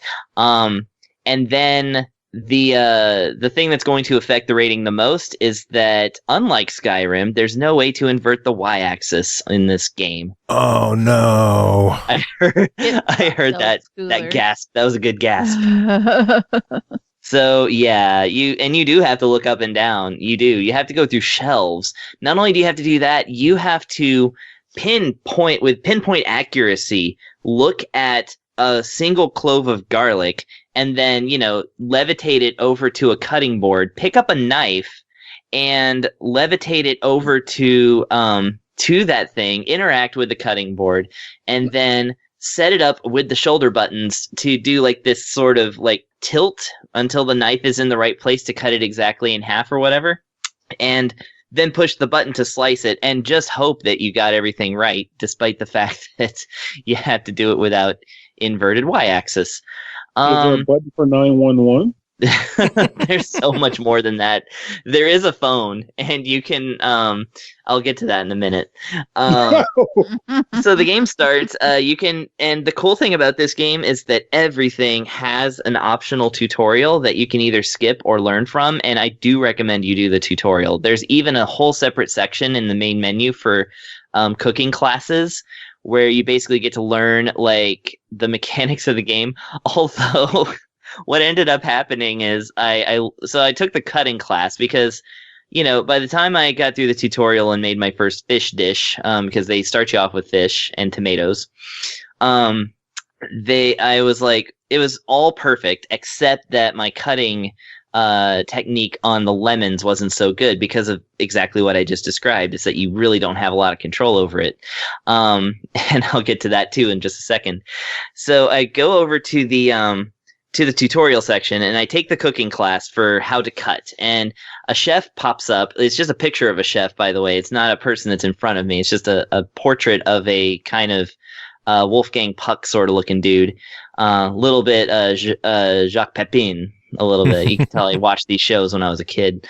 Tells you to grab a tomato, and there's 3 tomatoes sitting over there, and So I grabbed the tomato, and then I grabbed the knife, and then he's like, and now just cut the tomato.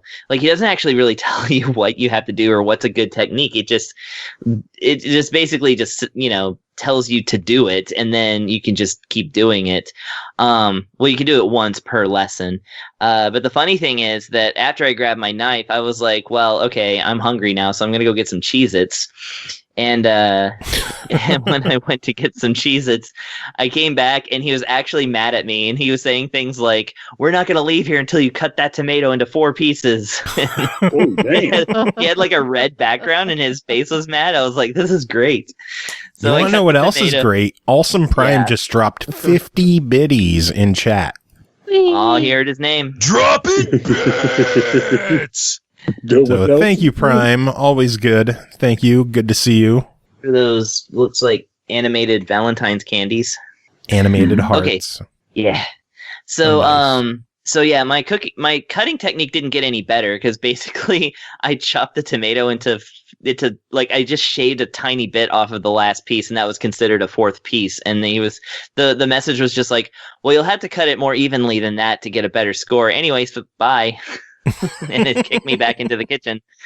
And so my next round, like, I just kept starting new games and stuff like that because I wanted to figure out how the game worked mechanically. I didn't do this immediately. I actually gave it a really fair try. But then the second time I started all over again, I skipped the prep time the first time, and I'll get back to that in just a second. This time, I actually used my prep time to take one of my gas canisters, which is, for, I guess it's a propane tank that's meant to be used for, I don't know, something, I guess dispensing gas into a cooker or something like that. Well, anyway, it was just there, so I set it on top of the stove and turned on all 4 burners and went to go prep my meal. By the time I came Seems back, safe. naturally it exploded and ruined my stove. So Naturally. I got an order for salmon and potatoes, so I was like, well, I better clean up this stove. So I grabbed the sponge and I threw it in the microwave for a few minutes. And then, Jesus. Sounds like cooking calamity simulator. yeah, exactly right. And then, yeah, so it was like, well, take your, fish, put it in a pan, and then put the pan in the oven and set the timer for 1.5 minutes. So, of course, I got my cooking pan. I put the fish on top of the pan, and then I set the timer for 1.5 minutes and put the whole thing in the oven. And so I cooked my fish and my timer. And when it came out, I had chopped up several lemons and took the 4 most attractive pieces, my sprig, seasoned it all up and put my sprigs of parsley on there and threw it out there, and I got 5 stars. Nice. So all's well that ends well. Yeah. That was actually the trout and lemon, now that I think about it, rather than the salmon and potatoes. I hope the customer didn't notice. So that kind of lets you know that this is a simulator game in the style that simulator games are now, where you can do a really good job, even though the interface is kind of awkward. And it actually does kind of pull you in to like do some good stuff. But then if you just want to be off the wall and completely stupid, you can actually do that. And while you will suffer some consequences, like for instance, buying a new stove or getting the current stove repaired, which, by the way, I love that after the stove gets exploded, like the door hangs on for just a minute and then just kind of plops down onto the ground.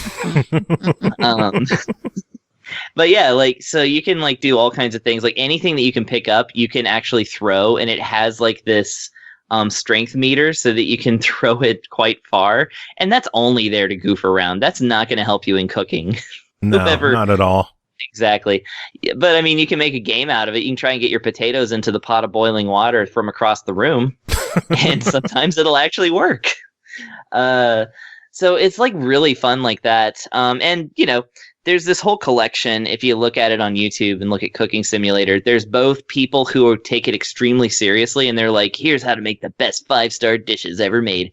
And then there's people who are just like, YouTubers who just goof around in it, and both are equally impressive. So I quite enjoyed that aspect of it. Now, for the I'm saying this, but all these videos are based on the PC version, which moves really well. I do have some reservations about the Switch version, which is one, it moves at a much slower frame rate than every video I've seen of the other versions of Cooking Simulator. It's kind of chuggy, and it does not take much. It took me putting 3 lemons on a cutting board and trying to cut them all at once, which by the way doesn't work, to completely wreck the game's frame rate. Wow. And when you're just moving around, even when the intro walking around motion is happening, it just kind of moves awkwardly. And again, the controls are weird because you're not using the mouse interface to do anything. You're just you're having to use the shoulder buttons to tilt things just so, and you're having to use the sticks to point at stuff that really, it happened so many times that I was like, I just want that tomato. And I would try to move the cursor onto it, and the cursor would I'd barely touch the cursor and it would move just past the tomato. And then I would push up and it would move past the tomato and then back down. It would go, it wouldn't find the soft spot. So they didn't do anything to help controller users. And there's no touch interface. I checked on that too. By the way, Fledgling Heroes, totally touchscreen game as well, but whatever. I'm past that review now. I tried the touch interface. There is no touch interface. There's no assistance where it can kind of lock on to something so that you can find it a little better. It just highlights it once you're there. But these are there's no real way around a lot of that stuff. If you've got a console, all I would say is that I really would have liked, some kind of locking on system where it kind of if you get close enough to an object, it pulls it the rest of the way so that you can be yes, clearly I'm looking at that knife, not 1.5 inches left of that knife, and of course inverting the y-axis. But having said, I had plenty of hours of fun with this one. And what I like about this one as well, and this is going to be the best part, is that if you, of course, like I said, the customers, their orders come in and they display on the screen and, you're kind of timed. What I love about the mode where, you're working a real day is that, this game doesn't follow the laws of physics really. So if you prep 10 salmon fillets exactly the way they want them, so that when the time comes that the order comes up, you can just throw them on the pan. You don't have to worry about cross contamination, temperature concerns, things that would actually really bother a real chef. If something falls on the floor, just pick it back up and put it in the pan. This game absolutely adheres to the 5-second rule. Nice. But yeah, while you've got the few minutes of prep time, you can be doing that. And I actually really like that you can anticipate an order rather than having to react to every order that comes in, especially since they're all timed. You lose stars if your dish goes over time. My trout and lemon. Dirt don't hurt. Dirt don't hurt. Yeah. Well, there's no dirt in this game. Nothing gets dirty unless it's by your own damn hands that are invisible. But yeah, I was 2 minutes late on my trout with lemon because I had microwaved the sponge and exploded the oven. But so that took my time. Even though my taste score was a 5 out of 5, my timing score went down to 2.5 or something like that. So you could still win. And of course, it has a whole RPG system where you gain chef points every time you successfully make a dish, and you can dump that into skill points and all this other cool stuff. It's a great simulator for that. And like I said, the best part is that if you don't want to deal with any of that, there's a sandbox mode where you just run into the kitchen and do whatever you please forever with infinite money. Nice. And everything available to you. You can invent dishes. You can look on your computer at unlocked dishes that you can practice on. If you want to practice your, lemon cutting abilities or your potato juggling abilities, you can, you just have infinite resources to do that. So at the very least, I really wish this game was a little tighter on the frame rate, a little faster, because the Switch can handle it. The Switch can handle Skyrim, for goodness sakes. And that, they were a little more cognizant of those of us who use controllers. But every other aspect of this game is just absolute A++. It's really a good game that draws you in. And and you can throw your phone in the microwave if you want to as well. Oh, I just wanted to throw that in. Yeah. And funny enough, I thought that there was no soundtrack to the game. It turns out there's a little radio, and you have to turn it on manually. Oh, there you go. That's actually kind of funny. All right. Well, $20 on Cooking Simulator. What's your verdict? This one, I have to, like, as a game, absolutely worth it. But do you want the Switch version? Really just depends on, do you have a computer that's pretty good at running 3D games? In which case, you got to get this on Steam or something, because it's clearly meant for the PC crowd. You watch watch some like speedrun videos of people, or like people doing those videos of like making perfect dishes and stuff, and they're using, the computer and stuff. Like, there's such precision work that I don't think they quite ported it in a way that you can replicate that on the Switch. However, if the Switch is your only system, this is a very fun game that will draw you in, and it's very good. Like I said, it's had some issues with porting, and for that reason, I would say the Switch version is kind of a try it. Makes sense. Just because, as long as the controls don't intimidate you and you're not bothered by anything else I've mentioned, this is a great game that you should really definitely try. And especially, like I said, sandbox mode, I mean, play all day. So, just for the love of God, let us invert Y. Yes, please, everybody. Please let us invert Y.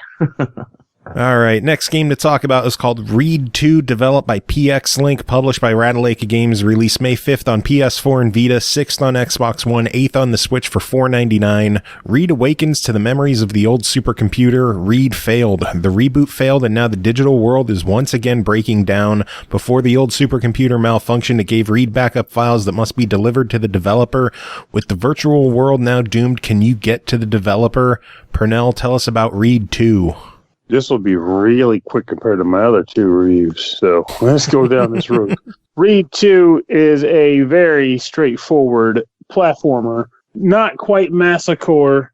It's like a nice toss-up between laid back and Massacre, so just like slightly challenging, where the goal for every level in the game is to get the little white cat man from the entrance to the room to the exit of the room after you acquire all the floating cubes that exist within inside said room. Of course, to get to that point, you have to dodge arrows and running chicken things and spikes and top of spikes on top of spikes and navigating a variety of hazards. You can jump and you can double jump. Actually, now I'm wondering if I can even double jump. I've been playing so many damn platformers, but I feel you can double jump. You can double jump. Thank you. I play a lot of freaking platformers. I discovered what I'm here for. Fuck yeah. Oh, stop it, Cole. You belong. You saw what happened last week when you were gone. It was chaos. Fuck makes you think I watched this show? Oh, damn.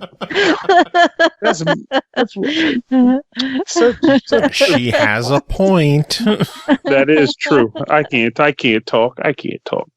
But so basically, you can double jump and you can rock, and that's all you can do. This isn't one of those games where you get a bunch of abilities and crazy stuff. It is a very straightforward platformer. The main draw, however, is fulfilling said platforming obligations and getting to the end of the actual game proper. There are secrets you can locate in the form of like hidden rooms, usually heralded by seeing like a tetramino hidden off the side of the map and then figure out how to make your way to it. And that's kind of enjoyable to do, because honestly, if you're already playing the game, you may as well be trying to go for all the secret rooms too. But admittedly, I know it sounds like, as I'm hearing, it's like, well, this seems like you like the game very much. No, I think the game is fun. I've enjoyed playing it. I like platformers. I enjoy the aspect of it. It's just that it really isn't a lot to talk about. It's just a matter of this is what you do, and this is an enjoyable thing to do. And I feel as though the answer to that is yes, because it's not punishing. If you die, they respawn you immediately at the entrance to the room. No muss, no fuss. There's nothing that you can possibly lose in your progress by dying. It's just repeat until you succeed, which is fun. The levels do ramp up in difficulty, but however, given the fact that they give you that easy restart without real loss or consequence, it just means it's a matter of persistence and getting through the levels, which should not be a real issue for the player to perform. I enjoyed my time with the game, but maybe Cole could invite or provide a little bit more extra. She's like, "What am I here for? This is what you're here for." What are your thoughts on this? Anything I might be leaving out? Do you think it's You have a different opinion on if it's enjoyable or not? So Gumby? you're pretty much on par with it being a simple game. I would say, though, that I would argue that it is more difficult than you're making it out to be, especially as you get to the higher levels. Like levels 40 through 50 made me want to break my controller. It gets tough. The level design is really well done, though, and I don't think that most of the time I thought my deaths were fair. There were a few odd times where I would have glitches where the character Reed would just move without me even having my hand on the controller. And so, like, I'd be sitting there trying to watch a pattern of movement of obstacles. For example, if there are blades coming in and out of the walls, then you need to, like, pick up that pattern before you start, climbing up the platforms that are going to dissolve under your feet. I would be sitting there watching that, and then, like, the cat would just walk into a blade. I'd be like, I wasn't even touching a button. I don't know what happened. I wonder if you're developing stick drift on your controller. I don't think so, because I haven't noticed it in any other game I've played. The cat walked into none. And it was just like it wasn't a case of it would just go and walk endlessly. It would be a set amount. It would just kind of go. Weird. So, like, if there wasn't an obstacle in the way, it would just stop at some point. And it wasn't even very far, but it would be far enough because the levels are so compact. It would be far enough to fuck you a lot of times. My only other complaint with Reed 2, and I don't recall having this complaint with the first game, but there's a visual lighting effect where there's like flickering torches in the background, and there's a flare that will go across the screen. The more lighting there is, the more difficult it can be to even see the obstacles. The flares are so pronounced in Reed 2 compared to, and like I said, I don't remember them being an issue at all in the first game. Yeah. But in this one, they were problematic enough that there were times where I would die and not even be able to see what the obstacle that killed me was because there's a flare in front of it. So it would take quite a bit of trial and error to get through something because you couldn't even see what was killing you. With the exception of that, though, I had a great time with the game. It's an easy completion for a Ratalaika, but it's not the easiest completion. Like, Reed and Reed 2 both take at least a little bit of skill. I realized when I was like on level 48 that I had all the achievements but one. So I'm not exactly sure where the line was. I want to say it was somewhere around 24 or 25 that you can actually get all the achievements by, because I kept going on without realizing that the one achievement I was missing was obtainable in level 7. And I was just going on because I was having a good time. Yeah. Which says a lot. I wanted to see the end. I wanted to know if you meet the developer. Like, do you make it? Does it actually do any good? Because fuck, I beat the first game and thought I saved the damn computer. And then I start this one up and it's like, no, just kidding. Everything got JK. fucked anyway. Yeah. Since This Pernell computer's just virus ridden. since Pernell didn't seem to quite either explain it or get it. Your character Reed, if you haven't played the first game, it's explained in this one as well. Reed is a cat, but he's actually like an antivirus program, if you will. He manifests in the system as a cat, but his purpose is to help clean and save a failing computer system. So everything takes place inside of a simulated computer system. But it doesn't have that computer look. There's no like circuitry or anything. It kind of looks like a temple. Yeah. It's a unique take on everything because it's, like I said, you wouldn't realize that it's all taking place inside a computer system if you weren't paying attention and actually knew that was the whole point. But but I had a great time with it. I liked Reed, so I wasn't disappointed by Reed too. I think as far as Ratalakas go, these two series are probably some of their more like flagship platformers. They're genuinely good, even easy achievements aside. Yeah. Well, then $5 on it. What's your verdict? Buy it. It's not even a fuck it, why not? It's good. It's buy it. Cool. Yeah. Pernell, you agree? Very much so. I enjoy my time with Reed, and I would recommend to buy it as well. Cool beans. All right, one final game to talk about tonight is called Thy Sword, developed by Game Phase, published by Ratalaika Games, released May 12th on PS4 and Vita, 13th on Xbox One, 15th on the Switch for $9.99. Thy Sword is a retro-inspired hack-and-slash roguelike with procedural generated levels. Pick from different hero types like the Barbarian and Valkyrie to break down the tyranny of the Dark Overlord. Chris, tell us about Thy Sword. I like that they're saying characters such as the only two characters you can pick. That's not true.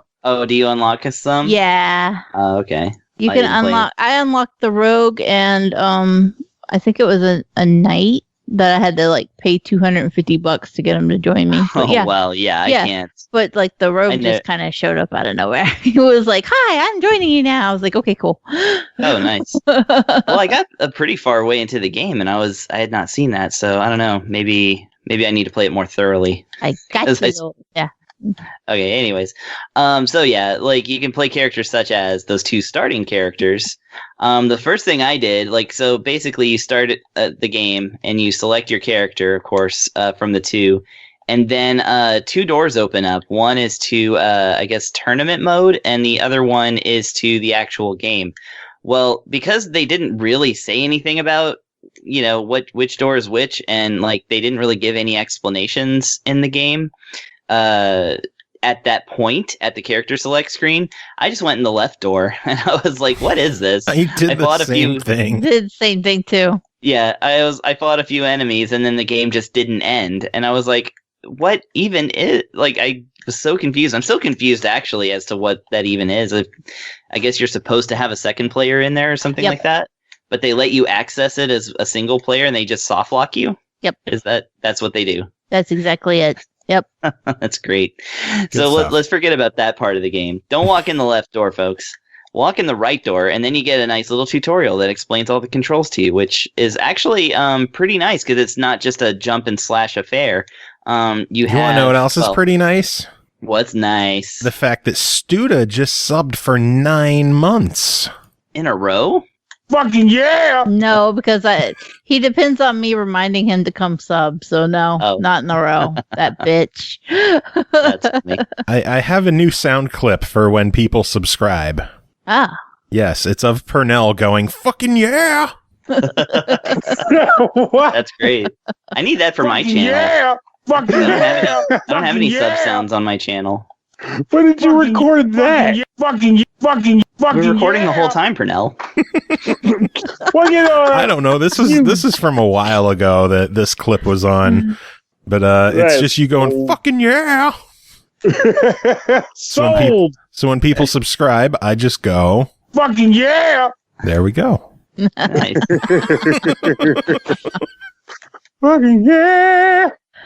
That's great. Now you'll have to listen to the episode to hear what I'm actually playing. I honestly will have to do that because I want to friggin' know. I need to know. I must know, Joe. I must know. Because if I don't, well, I'll be sad. And we don't want that cell clip. Anyway, Chris, Thy Sword. Yeah. So, you start the game, and it's got like a variety of moves that you can do. You not only have a regular slash, which is the R shoulder button, which I actually did not know, and so when I was trapped by myself in the left room, I just kept pushing square, which is the basically a twirly sword attack that's like super powerful, but it's extremely hard to pull off. Because you end up twirling usually past the enemy, and they get in a hit which is kind of how that works.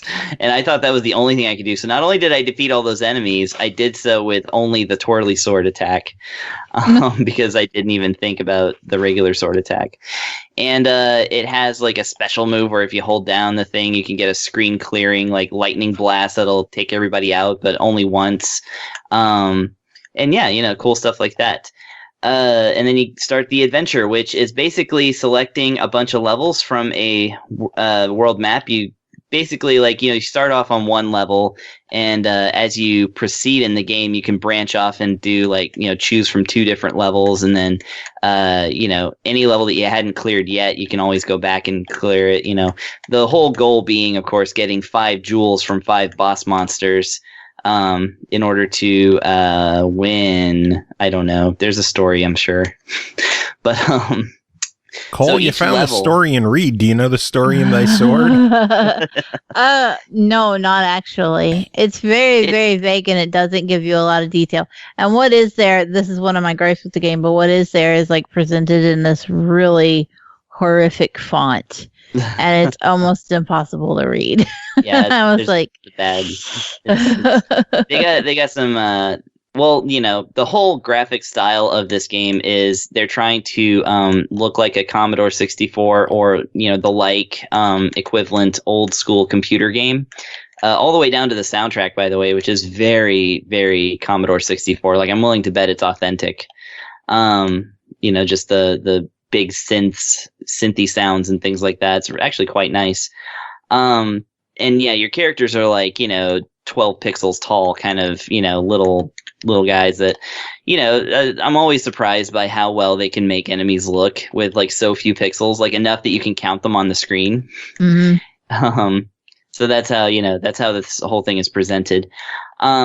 And yeah, basically the levels are, you go through a type of stage, which again is randomly generated or procedurally generated, whatever. It is, different every time.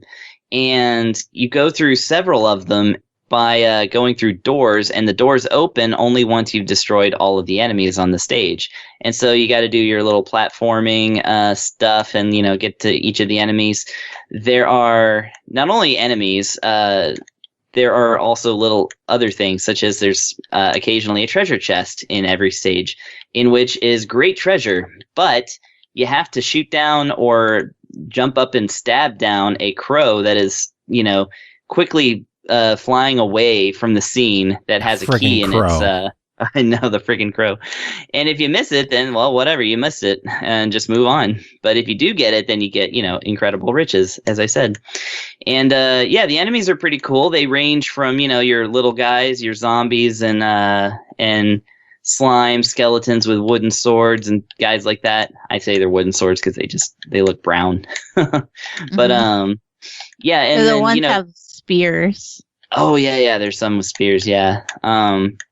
But yeah, you graduate into the actual boss monsters, which are actually really impressive. They're, about 10 times the size of your hero, and even though they have predictable patterns, they're really well done.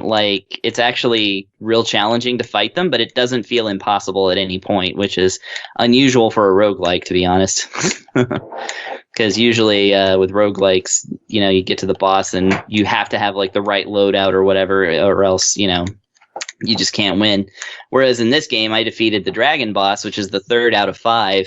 And I did it with my default loadout because I didn't get any better weapons or items at all. Which leads me to the next point. Once you defeat all of the...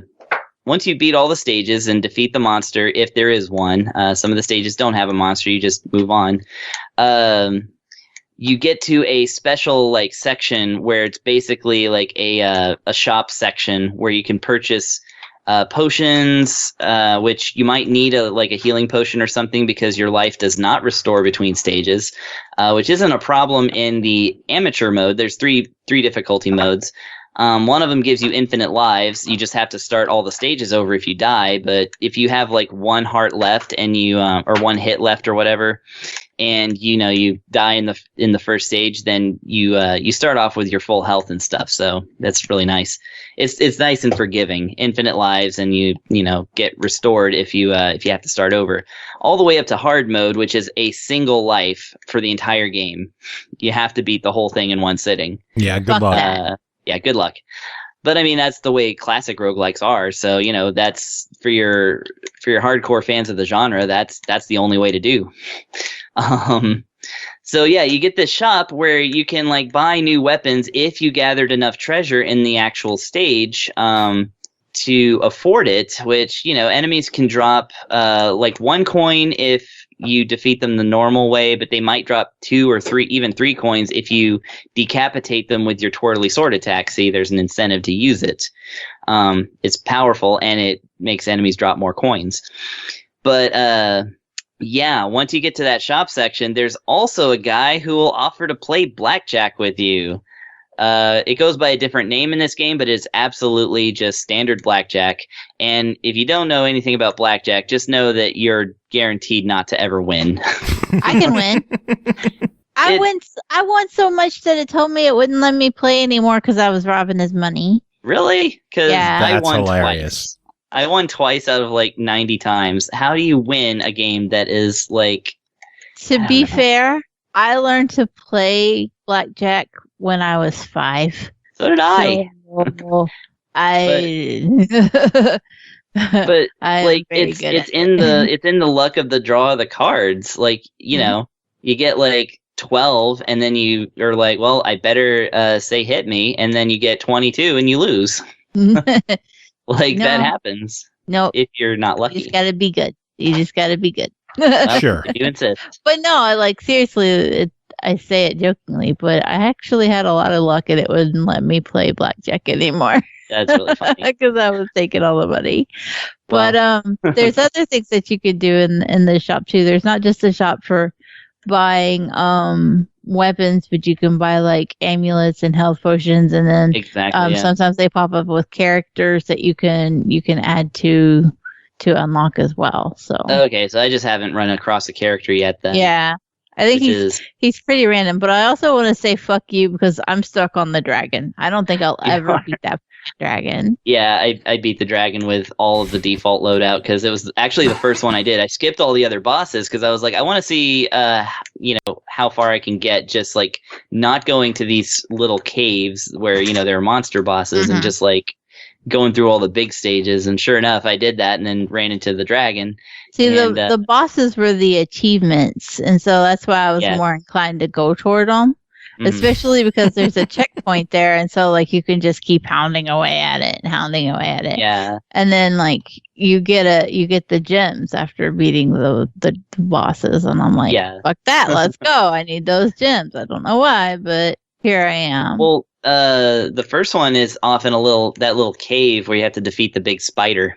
And it's super easy. Yeah, the spider is super easy, so but that's okay because like I said, that's a nice refreshing change for a roguelike. Yeah. But yeah, no, I beat the dragon. It's Did just I you can't only beat a play as the barbarian? No, I did not. I played one time as the barbarian and went straight to Valkyrie because I cannot stand. She gets the Valkyrie gets the bow, and I don't, unless you buy it for the barbarian, I don't think you get one. Yeah, but the bow wasn't very useful against the dragon. I would not recommend relying on that. I would go up to like the second tier, and while it was doing the flame shooties, then I would just pelt it and get 10 extra hits on it, and then I would go with the rest. But then it would get me anyway because I'd do something dumb at the last minute, and I'd be like, "Oh, that sucks." Yeah. Well, one thing I guess is that it does broadcast its intentions every time. So I know exactly when it's going to like do the thing where it flies down and shoots the flames on either side of the screen.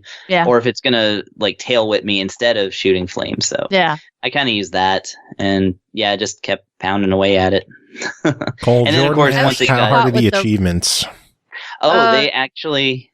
Oh, go ahead. Let me see. I was actually going to say, hold on, and I'll check. Oh no, I already have. There's they actually are kind of hard. You have one for which is odd for a roguelike game, of course, but so is the price tag. There is actually one for clearing the entire game, so you can't get all of them unless you beat the game once, which given a game like this is not the easiest thing in the world. And then there's one for each of the bosses. There's some like random ones like dying by explosion because there's exploding barrels, of course. And that's an easy one to get. Or like shooting an enemy out of the air. Yeah. Oh, I guess I did kill the dragon yesterday. Oh, did you? Good. Yeah, I have the achievement, so I must have done it and like forgot because I was so traumatized. Yeah. Well, I mean, that's the thing is when you start over, you got to do it all again. Medicated. No, because I'm playing it on bitch mode. Oh. I'm not stupid. Come on. No, I've been playing it on amateur mode. I'm not good at roguelikes. I just enjoy them. I am good at them, and I was still like, no. I'm just not good at blackjack. That's all. That's what I was gonna say. Is I don't know how you were affording shit if you were losing blackjack. No, that's what I'm saying. I've played this game for hours, and I have never bought anything in this game. Yeah, I have yet to purchase a single thing. Blackjack is the only reason I could buy the shit I have. Yeah, exactly. Every single time I would get to the blackjack guy, which again is dozens of times, I would play blackjack and lose everything, and then just move on and beat it anyway.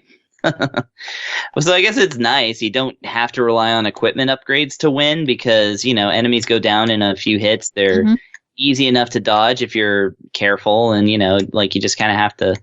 It's not one of those. Learn the patterns. Yeah. And I mean, there are bosses that are like invincible until a certain moment, and I hate those kind of enemies. But they do exist, and they are in this game too. Of the 16 achievements, I'm missing 5. Nice. So, I don't know how many I'm missing. Not too bad. But I mean, for Jordan saying how hard are they, it kind of just depends on how good you are at this kind of game, because it does legitimately take a little skill. Whereas a lot of roguelike games, you're like, whatever, if I stand here and hold a button long enough, I'm going to get the achievement. But one thing about it is that the controls are extremely tight, so you can get really good at this game. Gives you every opportunity to, really. Yeah. If you set it to easy and even if you suck miserably, which is what my problem with it, I'm not doing well at all. I die a ton, but it doesn't fucking matter because it just starts me over at that day anyway. Yeah, and then eventually I get through it or die trying. But the plus side is if you die, because it's procedurally generated, even if you die and you're playing on amateur and you start over that level over, it's now different. It's different. And so if you were having trouble with a certain layout, just fucking die and do it again. And then you're going to get a different layout. Eventually you'll roll one that you can work with. I had one happen like that the other day. I was like, I just can't make this work. And then all of a sudden I was like, never mind, I'm fine. Yeah. Well, between the two of you, $10, I need a verdict. I think it's extremely good for what it is. It's a roguelike that's both forgiving and difficult, and I like that. It's a lost art in the genre, to be honest. I think a lot of them rely too much on difficulty, or they're just too easy all around. This one, and even though, I tend to appreciate roguelites for the fact that they, you can build your loadout and have this nice kick-ass setup. This game, I'm actually fine with it not being that way because you can beat the game with all of your default equipment if you have the patience and a little bit of skill and are just extremely unlucky at blackjack. I kind of curse the fact that the gambling game is blackjack because that is the most out of gambling games for me, that's the one I have the least amount of luck in video games. And I played in Dragon Quests and things like that too. But it's whatever. That's just my own little thing. That this is a quality game. I think it's worth $10. Yeah, I'm down with it. I'm good with the price. I think it plays. I was really surprised at how well it played. I was also surprised at how interested I was in going on. Even after I would beat a stage, pop a few achievements, I'd be like, no, I'm cool. Keep going until I get it. I wasn't put off by the fact that, hey, it's a roguelike and I can knock it out and then can't knock it out in an hour. I was like, no, I'm here for it. Even though it's the price of 2 Rattalikas, Yeah, which I'm fine with. you know, something to take into consideration if you've You got want a to know what tight it is budget. also equivalent to the price of? It's equivalent to the price of a tier 2 sub on Twitch, Oh, wow. which Root Beer is my jam just subbed to us for the 12th month. A tier 2 sub. Pernell, what do you think of that? Fucking yeah! That's excellent. Oh my Splendid. That's quite superb. How That is not the lovely. reply that was queued up. I like that real Pernell is here for you to ask, and you're still like asking the sample. I'm still playing the sound clip too because Pernell he missed the joke. Missed it. That just Son of a makes bitch, it better. Pernell, you missed it. That just makes it better. Fucking yeah. Splendid. Superb. Oh my lord. All right. Well, that is it for this episode. It has been another long one. Thanks everyone for being here. Pernell, Chris, Cole, thank all of y'alls. Another thanks to Tim for coming here doing his reviews and to George for coming on to lead off the show and do his review. Music, 1UPs just put out a B-Sides collection, so we're going to play some 1UPs and yeah, that's it for this episode. Does anyone have any final words to end it? I'm about to get myself a nice 3-up moon of sleep because I'm bushquailed over here. Tired. Eat a sandwich. Bushquailed? I'm bushquailed. Like Bush Quail 92? Yes. It's literally, yes, actually. So, fun fact. I'm not sure if this is even for the end or not, but so that was an episode of Tiny Toons years ago where Plucky he accidentally ended up in like a huge party with like a bunch of movie stars and such, and he wasn't supposed to be there. And when he was busted, he was like, "Who are you? What are you doing?" And he's looking around. He's like, and he sees like an old like magazine cover. Well, I guess technically it wasn't old back then. It was actually up to date. He goes, I'm an endangered species. Don't let me out. Don't kick me. I'm an endangered species. Like, what are you? Like, I'm the bush quail. And everyone great. starts first, like, did you say endangered? So all this time, grown ass man, many years after, like, bush quails. It came from that, which technically came from what you said, so it's still true.